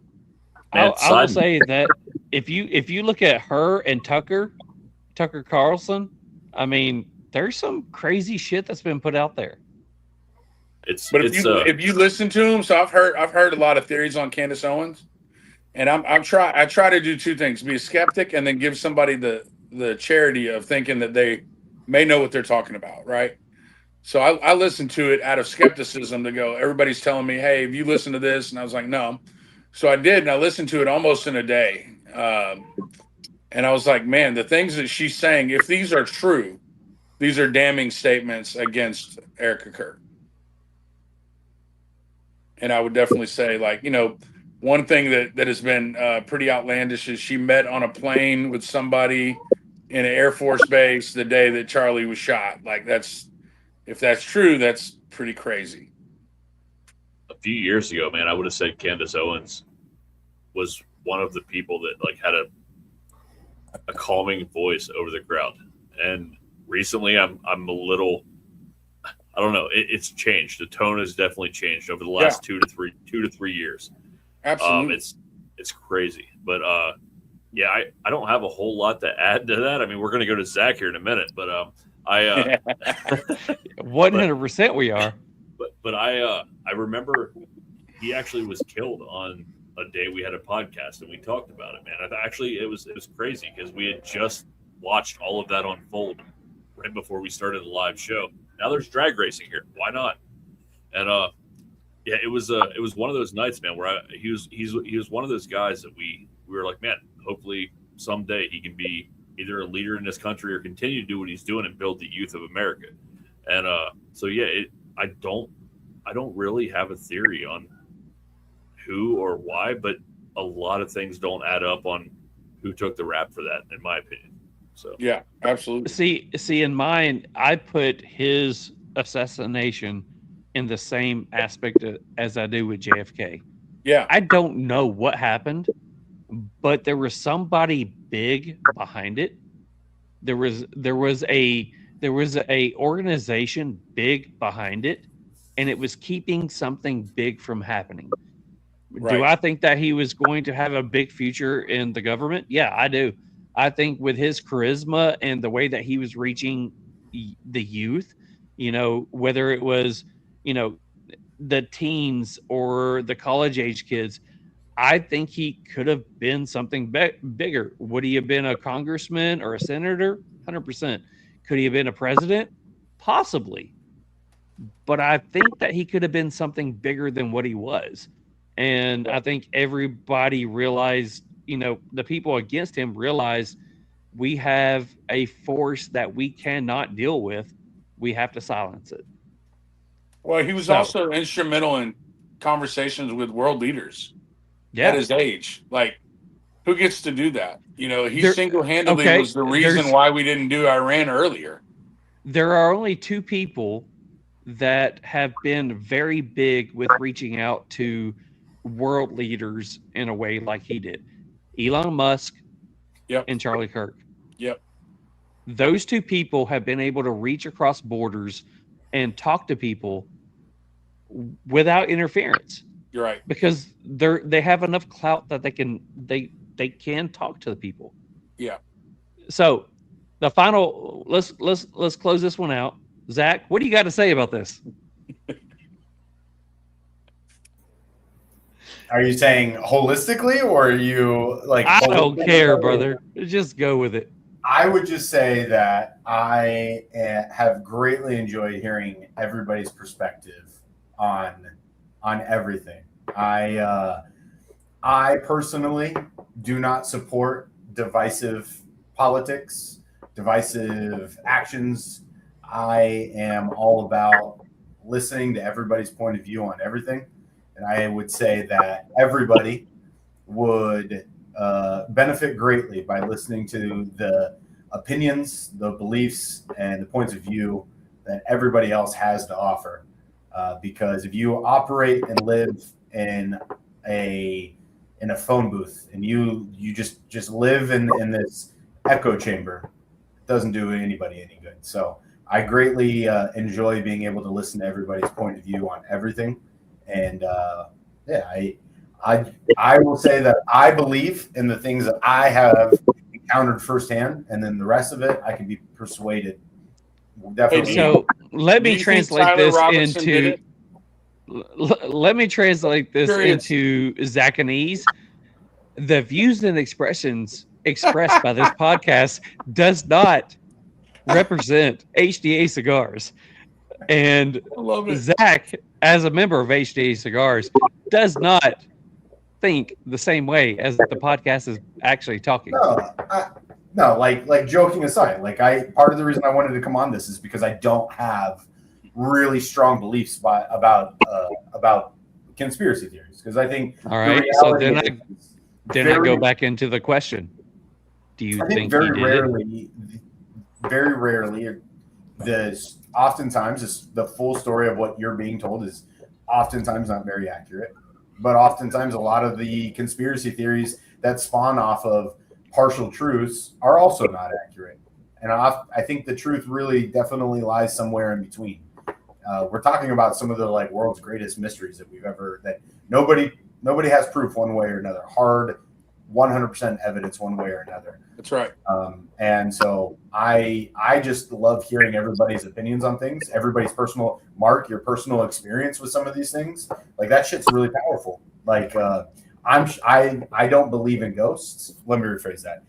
I have talked to people who have seen or encountered ghosts, and it's a really true, powerful, tangible experience that they have experienced. I've never experienced that, and I'm sure if I had, I'd be a big time believer in ghosts. That's just kind of the way I feel about a lot of conspiracy theories. I think if anybody claims that they know the truth, oftentimes they probably don't. Yeah. I'll say this too. Go ahead. I told Nick, I was like, bro, this is really off brand for Meddling Monk. But if you talk to me privately, we have a ton of like awesome conversation. But I typically would never do this publicly because A, I'm a pastor, and B, people that see this, they're gonna talk to me about this now. And I really don't like that. But I would say like that's the same for me, man. But I love it because I love the theory of trying to figure people out. And I love conversations like this because the thought process behind giving those crazy things, like I can believe in, I can say something that I don't believe in fully, but I can at least say, hey, here's what I've read on it. Here's what I understand. Your experience with giants was really fascinating to me. Like, we're going to talk about that when we're together. I'm going to be like, dude, tell me about these giants. You know what I mean? Like, but I also know that that's probably not what you're going to want to talk about, but now you're going to be forced to talk about. That's going to be for me too. I'm like, yeah, you Meddling Monk, it's super off brand for us, but yeah, I want to come on and talk about this because I love this stuff, dude. But I love it on a private level, though. What I'm going to say is, when it comes to all of you, and I know all of you, it's going to be, you know, the reason I had to bring on Shaun was it was a couple of different herfs sitting in the Abbey at midnight talking to Shaun and Brian at the same time, and just listening to them talk about different conspiracies and getting to the point to where I have to walk away from the table because I'm not sure I can handle it anymore. So, you know, going to Shaun, it's the final thing I want to say about Shaun is there is no conspiracy that he probably doesn't know about, and he has an opinion. Zach, I want to say that I love the fact that Zack is like, I don't know about it, but hand it to me. And oh shit, I got a little too far deep into what I wanted to talk about. Let's stop right here. Mark, it's more along the lines of Bigfoot's my brother, and guys, I know that he's out there. Let's go ahead and talk about it. Brian is more along the lines of the world is fucked up, and 100% I'm going to tell you about it. Mick is, I don't know what the hell's happening here. Just please help me get out of it. And me, on the other hand, I'm just sitting here going, this is my circus. This is my monkeys. And I'm just trying to control the damn thing. So, guys, I don't know where to go from here except for let's go ahead and start wrapping things up. I'm going to go ahead and go with Shaun. Let everybody know where they can find you, where you're at in the new cigar brand that you just released. Yeah, so Shaun Payne owns Smokers Abbey Memphis here in Memphis, Tennessee. We just started Meddling Monk, and we'll be shipping with them through City of Palms, so you can contact City of Palms if you want to get them, or contact me for samples. We'll see what we can do. We're very, very, very, very small, like only a few thousand cigars. Nice. Anytime I get with Brian too, it's going to be the best night of your life, brother. I mean, there's been a few times over the last few years that I've been with you and Brian, and it's been a great freaking night. And no homo, just saying. That's right. Just saying. That's right. It's been a great night. I needed to say that. No homo. No homo. No homo. So, Zach, I guess this is a go ahead and let us know how they can find you for the third time in the last couple of weeks. Yeah, man. HDAcigars.com, at HDA Cigars. We got a couple cool projects coming up. We got a couple things that we're working on. got some events coming up, to include one actually at Smokers Abbey in Memphis. So that's going to be probably in June, it sounds like. So yeah, we got a lot of really cool stuff coming up. We are not MK Ultra cigars. We are HDA cigars. Sorry. Yeah, check us out, guys. Just want to give you a little bit of sneak peek. The LE that they got coming up. Oh my God, that thing is fire. Thanks, man. That is so freaking good. Just say it. So Brian, the world knows about you, but let them know. Yeah, well, Charles, you know, the world is fucked up, but I'm also old enough now where I can still say it. That's right. You know, I remember a day when you could speak your mind and not worry about polarizing yourself or getting into an argument with somebody. You could just have your opinion, and everybody was entitled to it. But I'm with Cavalier Cigars. I'm down here in Honduras. This is where I live. We have a factory down here, and yeah, we've got the Festival of Coffee and Cigars this weekend down here in Honduras. So there's a lot of people coming down. Nice. So I just want to say that the factory that he's talking about is FTC. That factory is an amazing factory in Honduras. They are actually the factory that is currently blending the new 2026 cigar for the TriStar Herb Crew. They did the 2025, which was a fantastic cigar, and they're currently blending the 2026. So we're excited about that one. Can't wait to finalize that and get that on the shelves. So I just smoked one of the 2025s this morning. I will say this. I was not a huge fan of 2025 when it first got sent out. It aged amazingly, and it become one of my favorite cigars. We actually reviewed it last year towards the end of the year, and it became a cigar that we absolutely loved. So the new wrapper that we got on that cigar, I think is going to be amazing. So thanks so much for that. Oh, no, our pleasure. So Mark, we come to you. CATI Cigars, you have been with the podcast probably really close since when it first started, and you helped out with a lot of giveaways and a lot of things like that. So let everybody know where they can find you and all that wonderful stuff. All right, we are at CATI Cigars on Instagram, CATICigarCo.com. Honestly, we are out of FCT as well. Phenomenal factory. Great working with the guys there at FCT. It's been probably the best experience of my life from a business perspective. Wouldn't change a thing. Thrilled to work with Sebastian. Haven't had a whole lot of opportunity to work with Brian yet, but really looking forward to that. And so if you guys are looking for us, just check us out on Instagram and CATICigarCo.com. I will say that Sebastian's a great guy. Love talking with him. But if you like talking with Sebastian, get up with Brian. Brian is from the world of cigars. He is a wealth of knowledge. His experience in the industry is something that, I leaned into when I first met him. He is a great guy to talk to. Absolutely love everything that he does with Cavalier. To me, I fell in love with the Cavalier brand because it was a good cigar. I stayed with it because of the relationship I formed with Brian. And I appreciate that. I will say that because there's very few people in the industry that I would consider family. Brian's family. I appreciate that. And you guys are my family as well. And that guy, Elvis, is still alive. I love that dude with all my heart. John, you're one of the good ones, brother. Bro, I love you.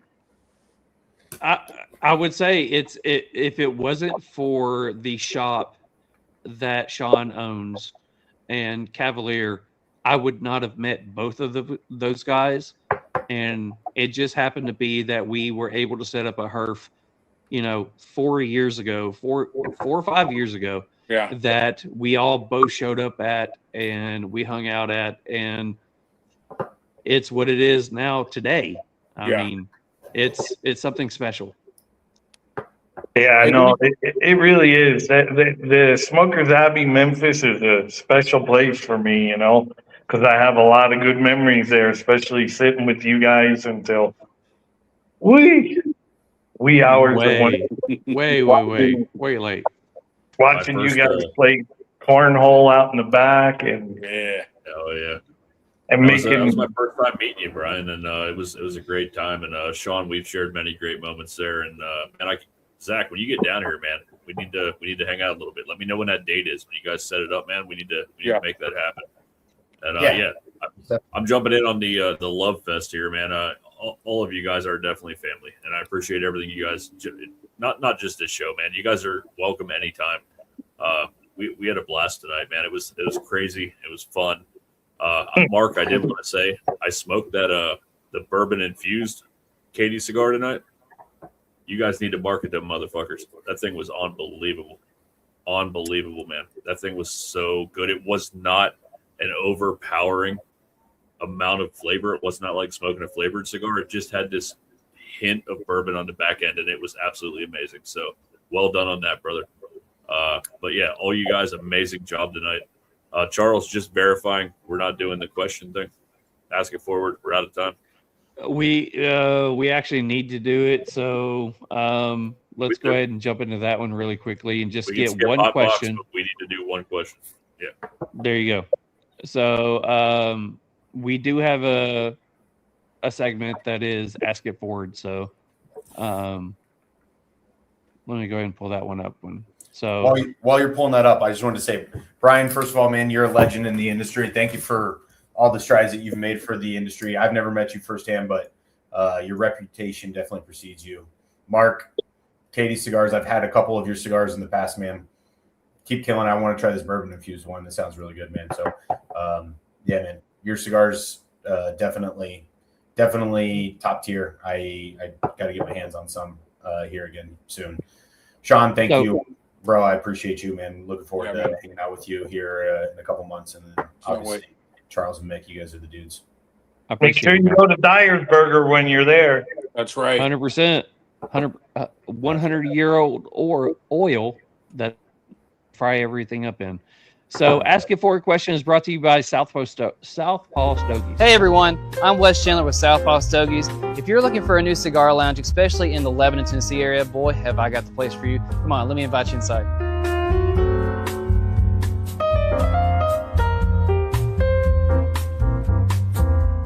Here at Southpaw Stogies, we're not just a cigar lounge, we're a community. Whether you're a cigar enthusiast or new to smoking, we want to make sure that you feel right at home. Not only do we do cigars, but if you're looking for a great drink, we've got a curated selection of alcohol, craft beer, and oh yes, we do coffee as well.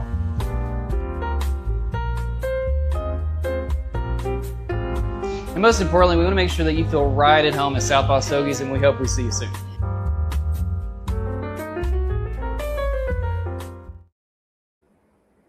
All right, so our Ask It Forward question was actually tailored to one person, but I will allow everybody else to jump in. So here it is. What's up, Real Smoke fam? It's your boy Ray from the Cigar Clowns here. Jumping into this segment with the boys. Had a great time with everybody on the podcast. We appreciate you guys. We love you guys. I just want to pay a question forward to our boy Zack over at HDA Cigars, our brothers in the industry.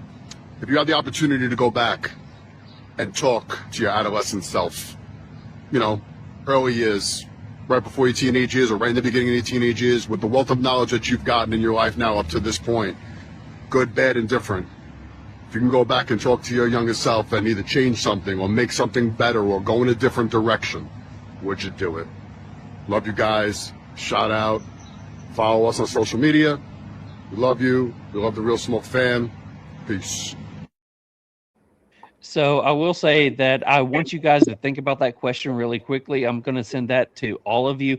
If there was something that you could talk to your earlier self, what would it be and would you do it? And we're going to use that as well. We're going to use that as our hot box question as well, because there's so many of you. So the Ask It Forward and hot box question is brought to you by Beard Apothecary.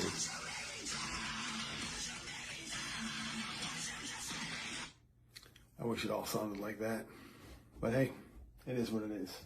I am a Swiftie by marriage. And that's where it started. 2023, when I had to take her to go see Tay-Tay in Nashville. From there, the Bearded Swiftie was born. And in honor of that, I got to pick my own scent. And here she is, the Bearded Swiftie. It is leather and cedar forward. It's gonna be a core line release. It's gonna be live today, April 16th. So make sure y'all come and get some. And this is the scent that I put this in my beard, walk into the room, good chance I'm gonna take your girl, and I'm probably gonna write a hit song about it, and I'm still gonna have a better beard than you. So make sure you like, follow, and do all the things you gotta do for the Real Smoke family. And we appreciate everything that you guys do for us. Stay metal, my friends. Don't let the beard look weird. So since this one was aimed at Zack first, so Zack, I'm going to let you go ahead and answer that question. That's a good question. I think he ended it by saying, would you? And I think definitely would. If I could provide advice to my younger self, I absolutely would. And I would say the big piece of advice is something that I struggle with regularly. It's something that I have a really bad habit of getting wrapped around the axle on stupid shit. And I would say the big piece of advice that I would give myself is something that I still give myself on a daily basis, but I would have really tried to instill at a younger age, which is just like, don't sweat the small stuff, man. Like, just don't sweat the small stuff. It'll drive you crazy. Just, you know, especially when you work in this industry. I mean, I've been sweating the small stuff for the last couple of weeks, whether it's bands or boxes or cigars arriving in the country. You can go crazy about this stuff, man. So just don't sweat the small stuff. Trust the process, and it'll all turn out right in the end. All right, Shaun, we're going to you next. Dude, I wouldn't. I got two thoughts on that. One, I don't think I'd listen when I was young. Two, I don't think that I would say anything now to myself that I would have said then, on the basis that I wouldn't want anything to change. I had to go through everything I had to go through and experience everything I had to experience. And had I been able to change one thing, my life would have been completely different. So I don't think I would have said a word. I think I'd have watched them and went, that was a fun memory, and walked away. I wouldn't have ever told them anything. Cool. I get that. Mark, what do you think? Honestly, if I had to tell my younger self something, I would say just fucking do it. You know, stop putting it off. Do what you love. Bills are one thing. You're gonna just struggle. That's all there is to it. So struggle at doing something you love. And the other thing is for Gretchen, because she is fucking fantastic. And I would not trade my wife for anyone in this world. She has been so supportive and so perfect. So it's do things sooner. Worry less about the bills. Stop making other people rich and do something to support your family and just enjoy yourself a little bit more. Hey, Brian, I want to change this up a little bit just because I know you and I love you. You have a beautiful new boy. I do. So what would you tell him? You know, that's interesting because, you know, when the question was being asked, and I'll answer it in a second, when the question was being asked, immediately a country song came to my mind. It's Garth Brooks called The Dance, right? Yep. And I wouldn't tell myself anything because you have to go through all good times and the bad times. You have to take the good and the bad and the suffering, and it all kind of molds you into who you are today, right? So I don't think I would change a thing, and I don't think I'd want to talk to myself, because everything that I went through brought me to this point where I am right now. And I have a beautiful new baby boy who everybody thinks I'm absolutely crazy because I'm 59 years old, right? And the thing is what I would tell that young man is that you're going to suffer failures in life, you're going to have successes in life. At the end of the day, just be a good person.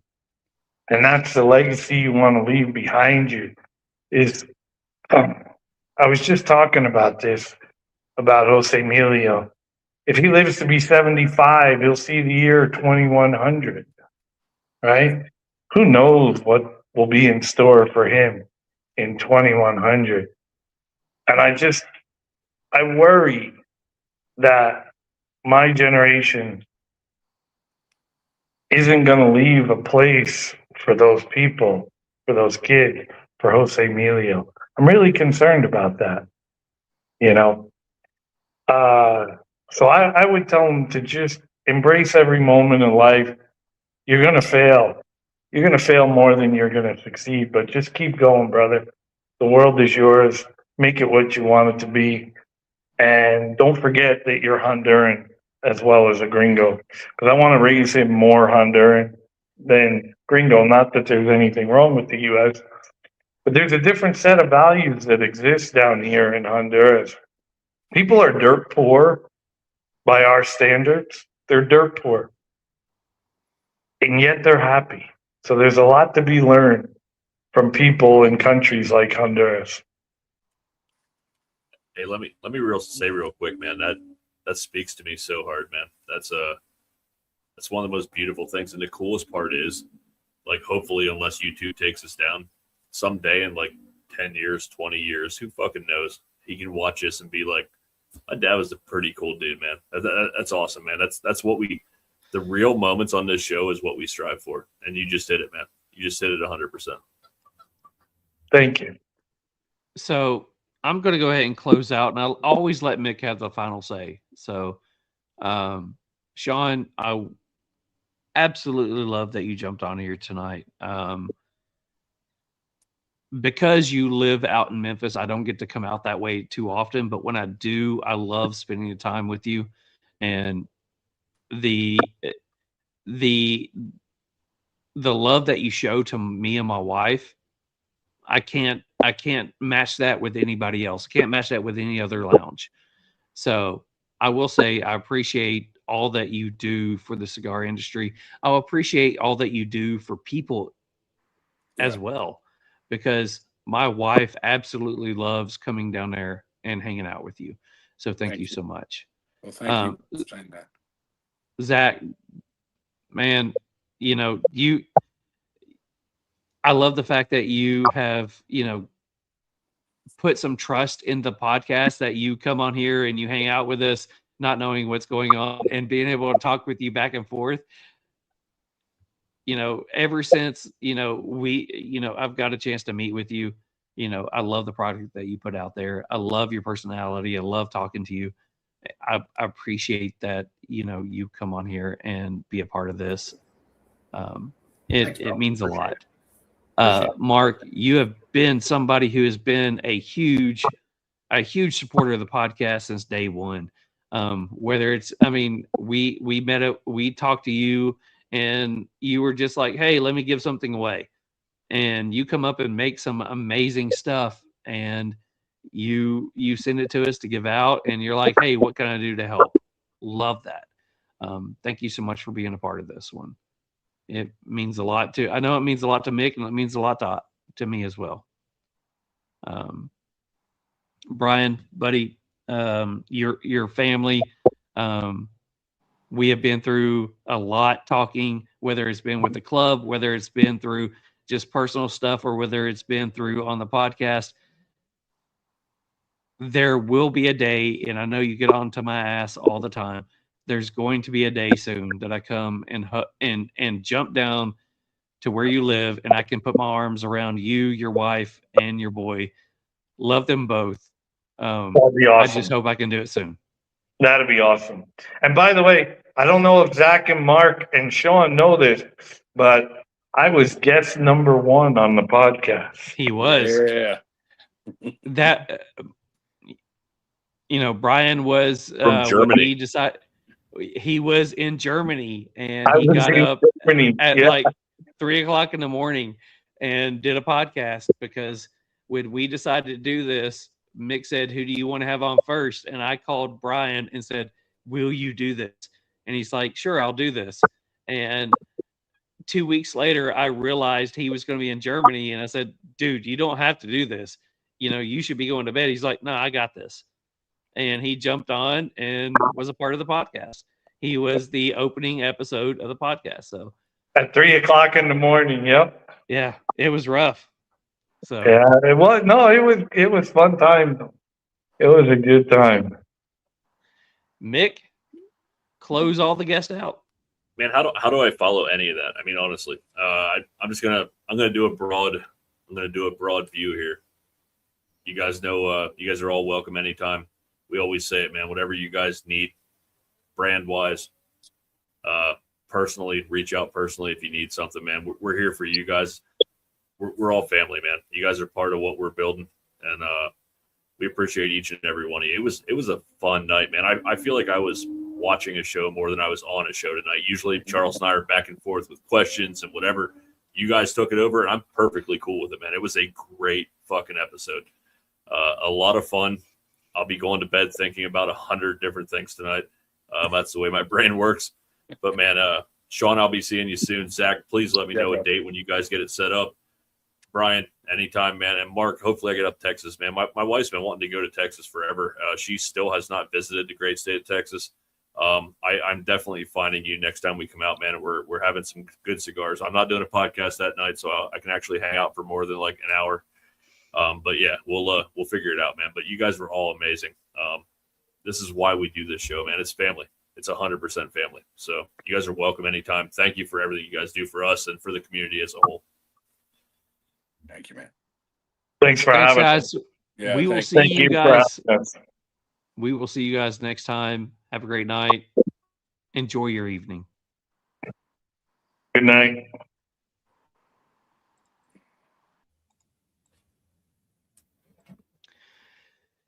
So I guess we say, just like that, episode 77. I don't think I even 77. said that because I could not hear anything, could not do anything. The first of the show was 100% the government trying to keep us from actually doing the show.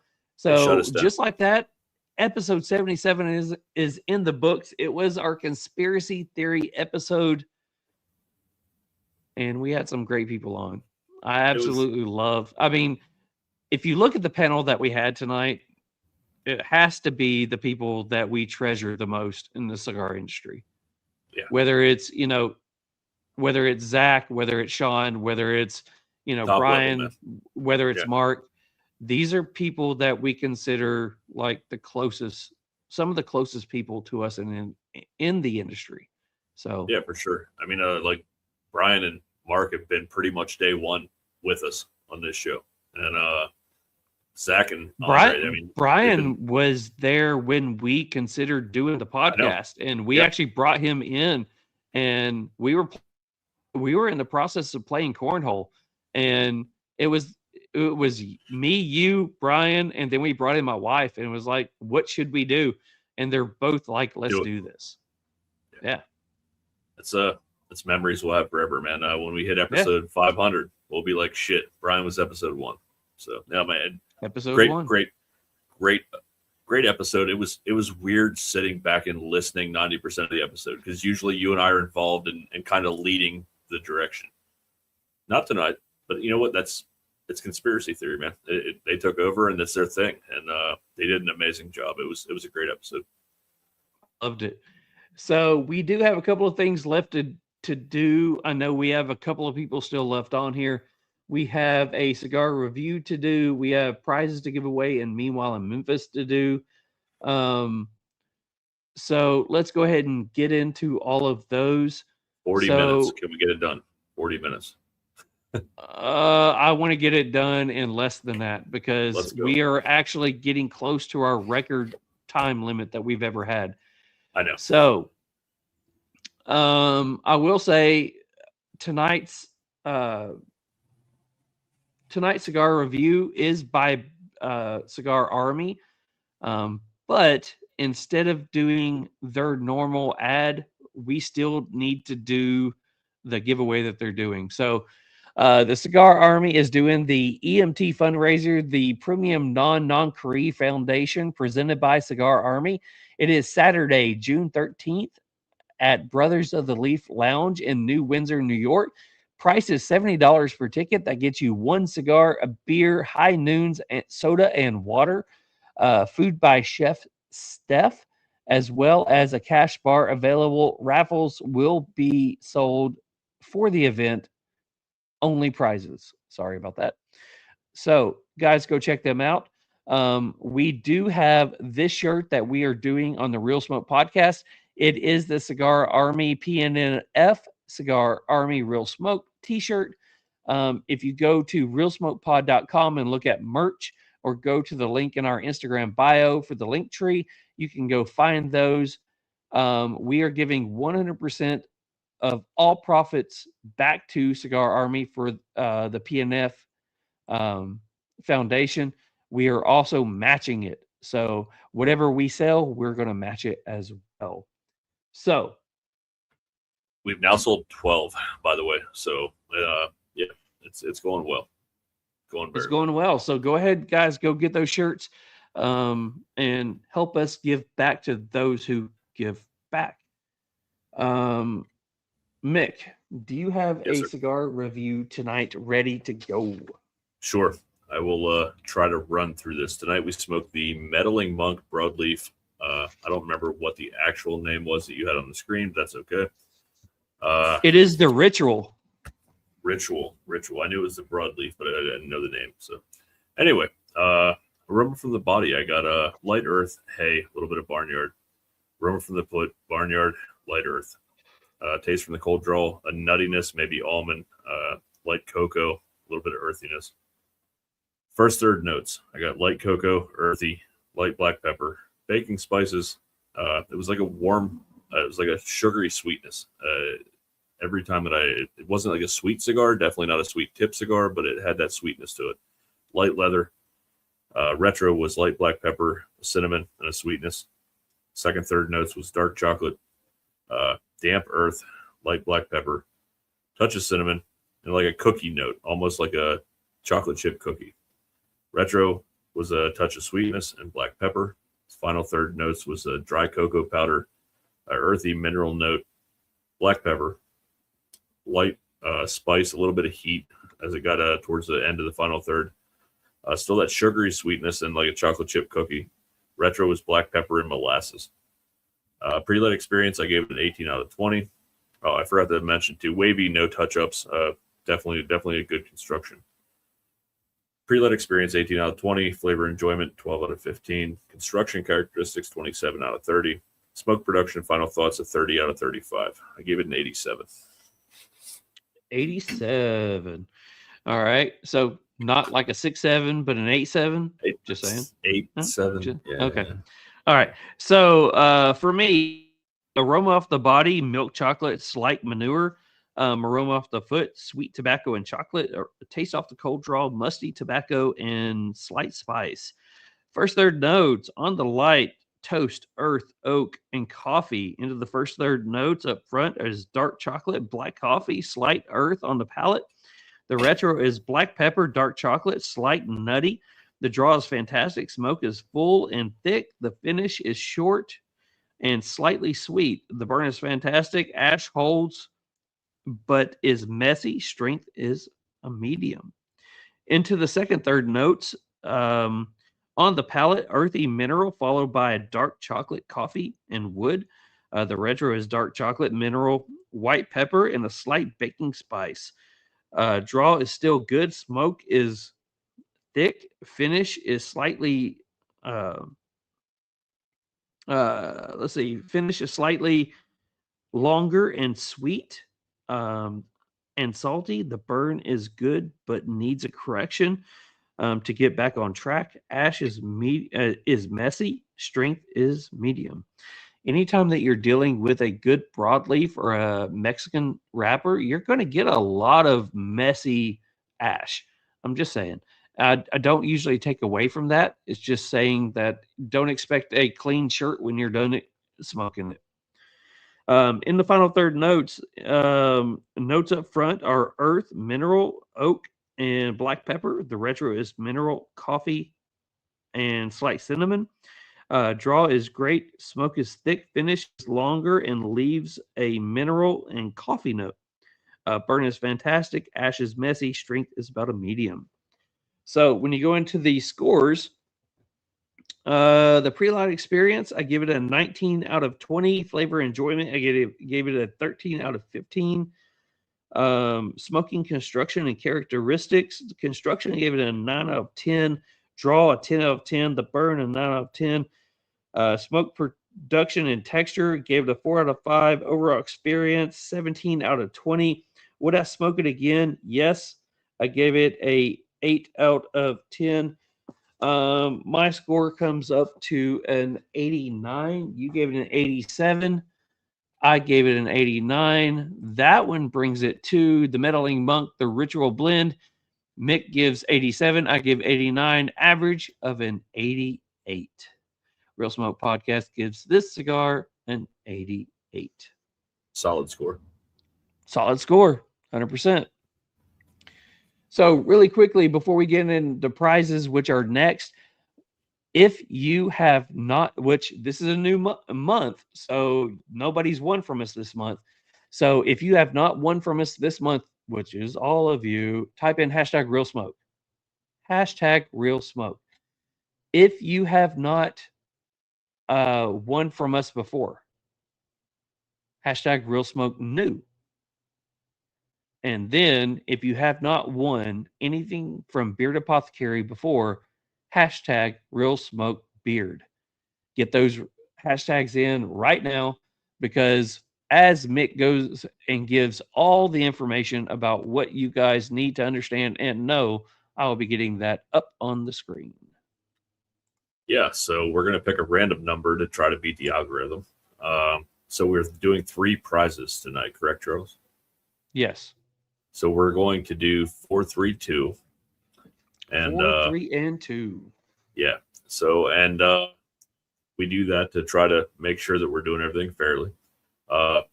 If you've entered the correct hashtag, your name is on there regardless if you see it scroll by. So you're definitely good to go. Like Charles mentioned, we do it monthly. We reset it every month.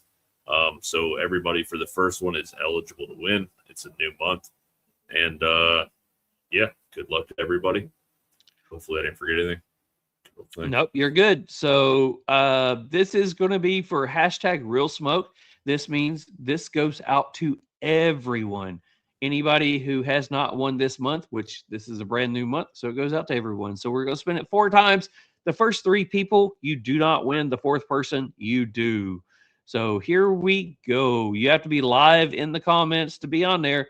Make sure you let us know that you're live. Say, I'm here. So person number 1 is going to be, brand new name, Eli. Sorry, buddy, that you did not win. Hopefully you get in again. So going time. for number 2. We should not have used the algorithm thing tonight. Yeah, 100%. There's another new winner, Speakeasy Country Club. All right, so non-winner number 3.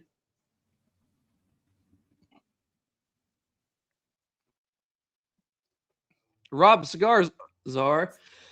So this next one will be your winner if they are still live in the chat. Here we go.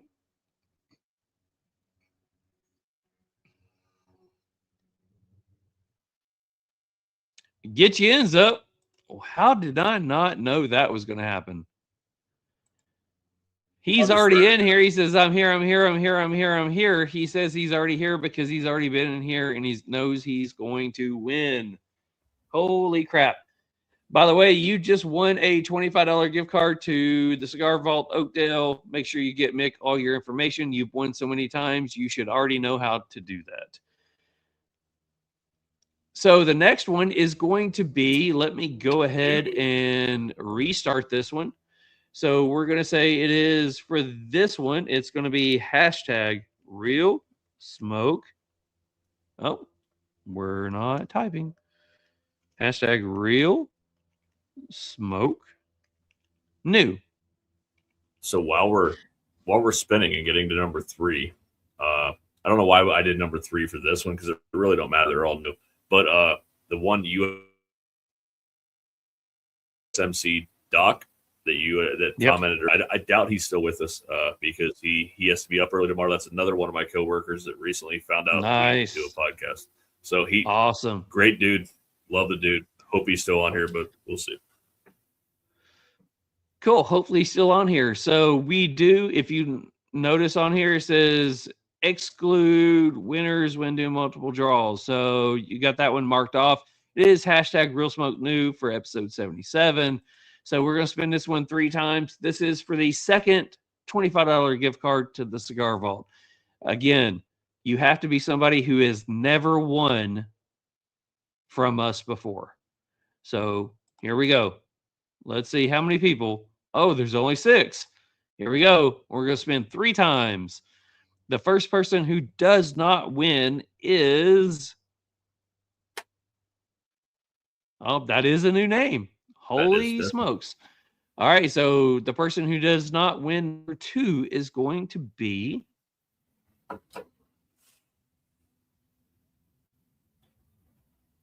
All right.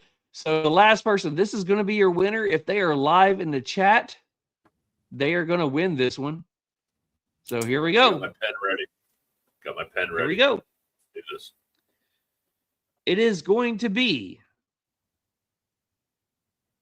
Bourbons, Beards, and Belvederes. You are going to be the winner if you are here. USMC Doc says he is still here. Thank you for being on here still. But Shout out, brother. Bourbons, Beards, and Belvederes pod is on here. So they do win a $25 gift card to the Cigar Vault. What I need you to do is make sure that you message the podcast page, Real Smoke Pod. Message your mailing name, address, phone number, and email address to Mick, and he will get it out to the Cigar Vault ASAP. I got you. So the last one is anybody who has not won anything from Beard Apothecary. You need the hashtag Real Smoke Beard. So again, I will go back into that one. Searching in news. What's going on there? That's weird. Yeah, tell me about it. So episode 77, exclude multiple winners. Hashtag Real Smoke Beard. All right. So get those hashtags in. That will be given. You're going to send that one to the podcast page as well. Same information. Mick will get it to me. I will be sending your sample out from Beard Apothecary as well as last week's as well. So we'll get 2 weeks out as well. So here we go. 4, 3. This is going to be 2. So here we go. 6 entries. This is the first person that does not win. I am absolutely so sorry when you get your name drawn that you did not win. Oh, USMC DOC, you did not win. So we're going to go see who does win. But again, you have to be live in the chat to win. So we may be spinning again. We've done this multiple times. A brand new name. E68. Yeah. So E68, if you are here, you have about 30 mixed seconds to let us know that you are here. And remember, mixed seconds could be 10 seconds, a minute and a half. We could be here all freaking night. Counting's hard, man. Counting's hard. Counting is hard.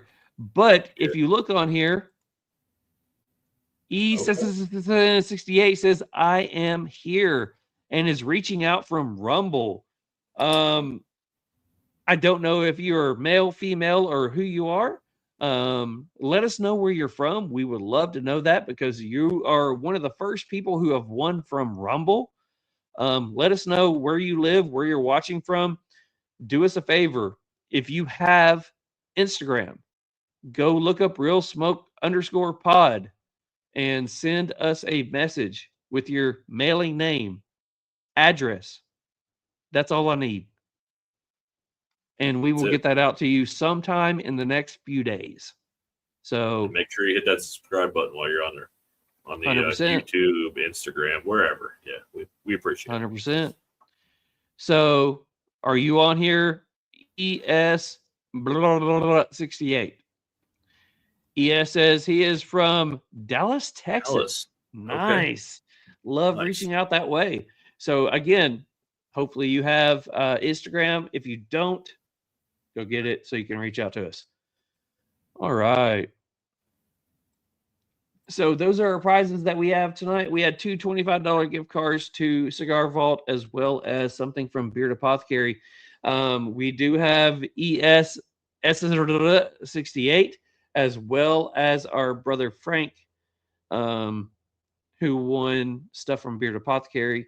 So both of your alls will be going out by the end of the week. We always like to do a couple at a time. So huge thanks to Cigar Vault and Beard Apothecary for your great prizes. Let's see. We have one thing left to do. I think we may have missed a sponsor somewhere in the cluster. I'm gonna say hi to Hayes Gray here in just a second. Okay, just making sure we're good. Yeah, we'll get that one. Just trying to get stuff off the screen because stuff don't want to go off the screen for some reason. I get that. I'm gonna find my flashy lights for Meanwhile in Memphis. Where they at? Yeah, go ahead and get that one ready. So I do want to say thank you for all the people who do support us and who do help us with prizes because I mean they're not people's not on here to listen to us. They don't care about us. They're here for prizes. They want prizes. So yeah. So huge thanks to Hayes Gray. Savor every moment with Hayes Gray Cigar. Each blend is crafted for bold flavor, veteran-inspired character, and premium construction. From smooth and approachable to rich and complex in flavor, Hayes Gray delivers a cigar for every palate. Now available our new release, Irmaus du Mar. Order Hayes Gray Cigars online at Fat Boys Cigars and from Wolfpack Cigar Club and the Cigar Vault, Oakdale. Visit our website for a list of nationwide retail lounges and to grab some cool Hayes Gray merch to rep our brand. As always, we've got your sticks. I love that. So it looks, oh my God, it looks like police lights. So I was going to say, three of my favorite ads that we do on here. One is Hayes Gray. Two, I love what Southwell Stogies just did. Oh, that was a really good one. Loving what you have with Robert or John that they try to do. So love all that. Awesome. So we have the last thing that we got to do tonight. It's called Meanwhile in Memphis, or Meanwhile where all the turkeys or geese or ducks or whatever Mick decides to have over there. I think he's got a farm. So that's brought to you by Brooders. Listen up, Perf heads.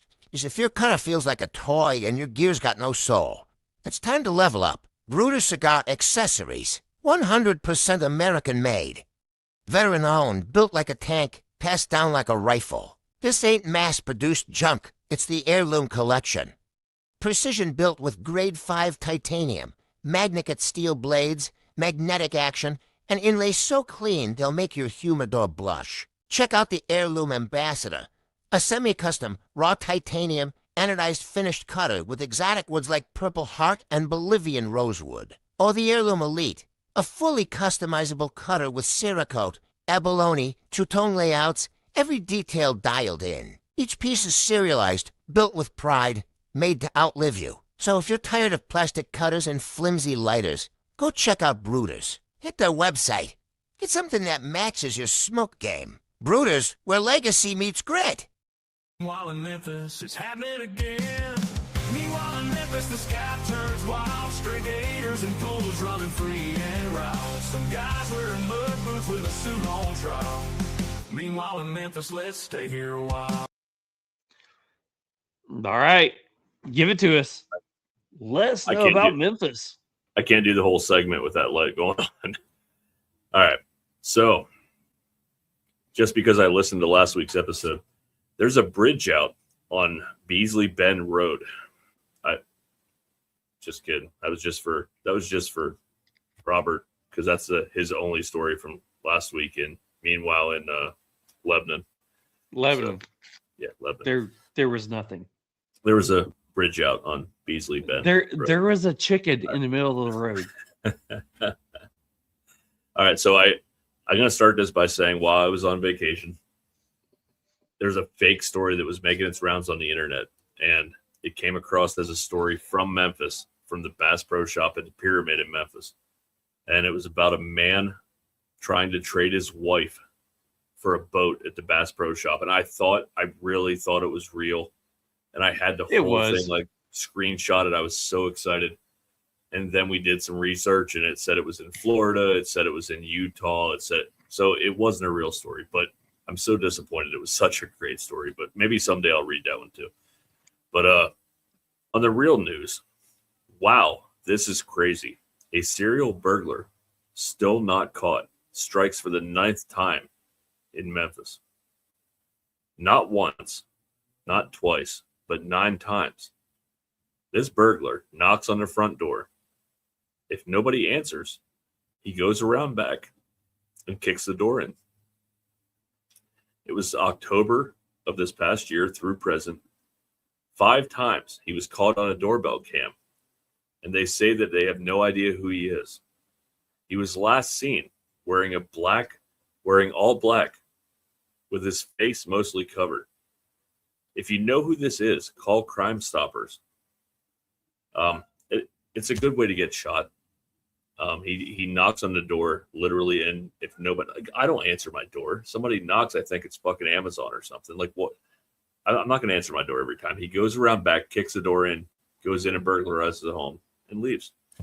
Like I can't believe this dude hasn't been shot yet, let alone being caught. It's crazy. 9 times, same dude. They have him on camera. Nothing. So besides stuff I can't poke fun at on the that there wasn't a whole lot more I can go into this week, but we are going to play a few rounds, just two quick ones. Okay. For let's go. Guess where it is. So guess where it is. This one's a country. Okay. At blank zoo in blank. They are asking for donations of surplus pets such as rabbits, guinea pigs, and cats to feed their captive predatory animals.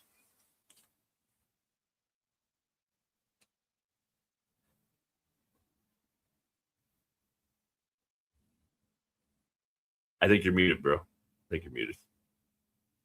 Sorry. That's what you're giving me? Yeah, that was the whole story that came up when I searched for crazy news shit this week. And it was literally this week. They're asking for donations of surplus pets. I don't know what a surplus pet is exactly. It sounds like a really upset child after you throw it into. Is it in the States? No, it's a country. Okay. It's a different country. Yes.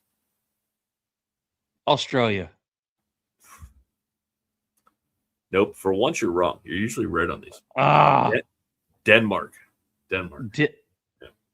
Denmark is asking for surplus pets to feed their predatory animals.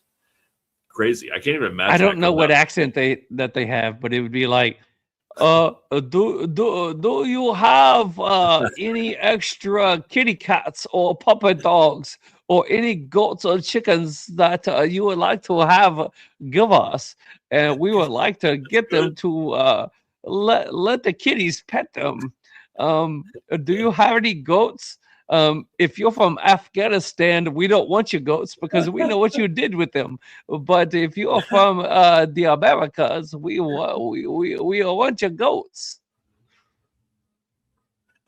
Is that how that went? It sounds exactly like Denmark, I guess. Oh, I don't know.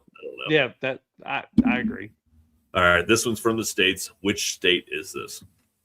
A blank woman was arrested and then rushed to a hospital after allegedly hiding a bottle of wine in a body cavity. The 48-year-old was caught drinking a bottle of wine in the store without paying for it. The clerk said this has happened more than once, and they could not find the bottle of wine when they went to confront her about it. It was then found at the jail in a undisclosed body cavity where she had to be rushed to the It was in her ass. A fucking bottle of wine. Even if it's a bottle of ice wine, it's a lot slimmer. So when the corrections officer gets that bottle, does he taste that and go, "Man, it tastes like shit"? I don't know. So he's over there going, "Yep, that tastes that smells like shit." It's kind of a shitty year for wine, I guess. I don't know. But all right, so bottle of wine. Wait, help me out. North or south? It's north. Yeah. She was Michigan. charged with 2 counts of Michigan. 2 counts of retail theft in Michigan. 48-year-old. Was it Michigan? Yes, it was Michigan. She put it. She Bravo. put that thing in the bussy. Dude, how can you be like, oh shit, here they come? What? How does that work? I will say this: it's like this is a nice bottle of 1937 bussy wine. Would you like to smell it? It smells quite a bit like a fish and shit, but it tastes very good. So this it pairs smell well. like it Pairs well with fish. it pairs well with tuna. Would you like to try it? All right. Well, the geese are saying it's over. They enjoyed that segment, I guess. I don't know. Okay, cool. Yeah, I don't know. They didn't like my jokes. I get it. I like the accent. Effing geese. It's fucking awesome. One more time as you play the music. I'm ready. Oh, there we go. So, would you like to smell of my bussy wine? It tastes and smells like a fish.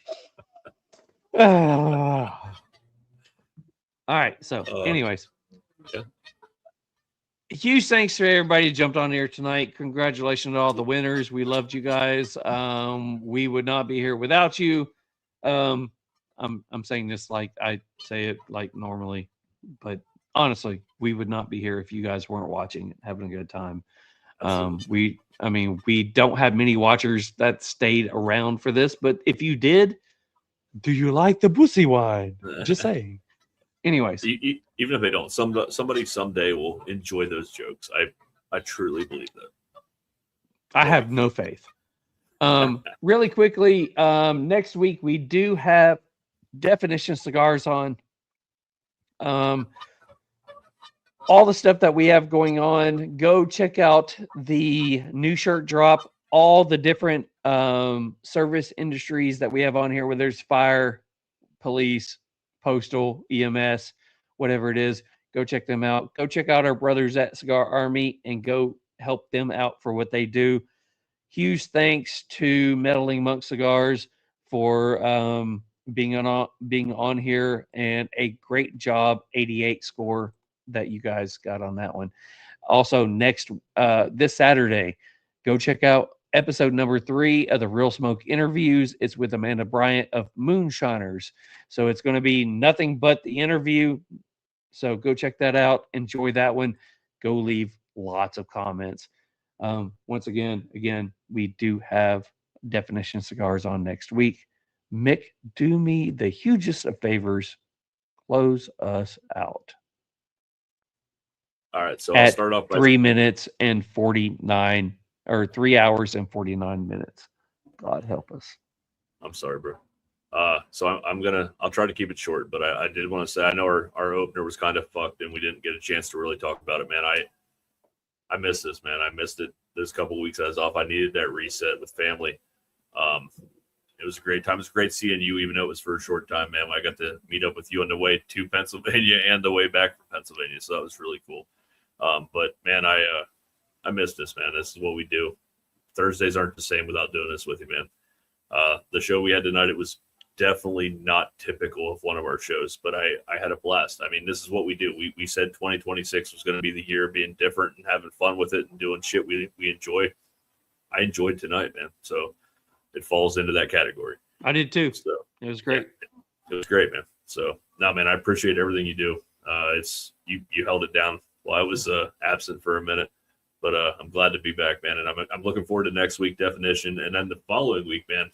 I know we didn't really talk about it tonight. We'll talk about it more next week, but man, Adroit Theory Brewery. I stopped there, and then we both are in possession of some of their amazing beers.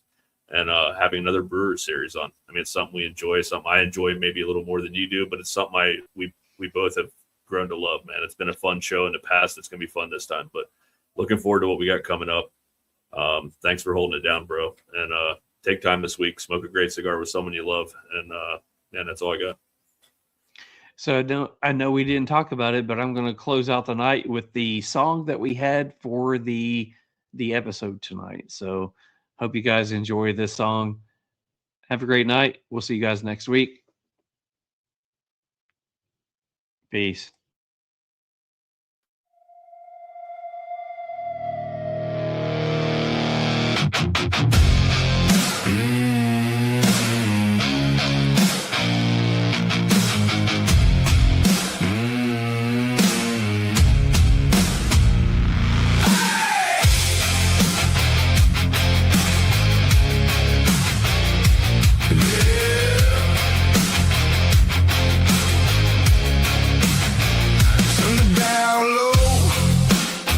Let the rumors crawl, making Charles got the room and they feed it all.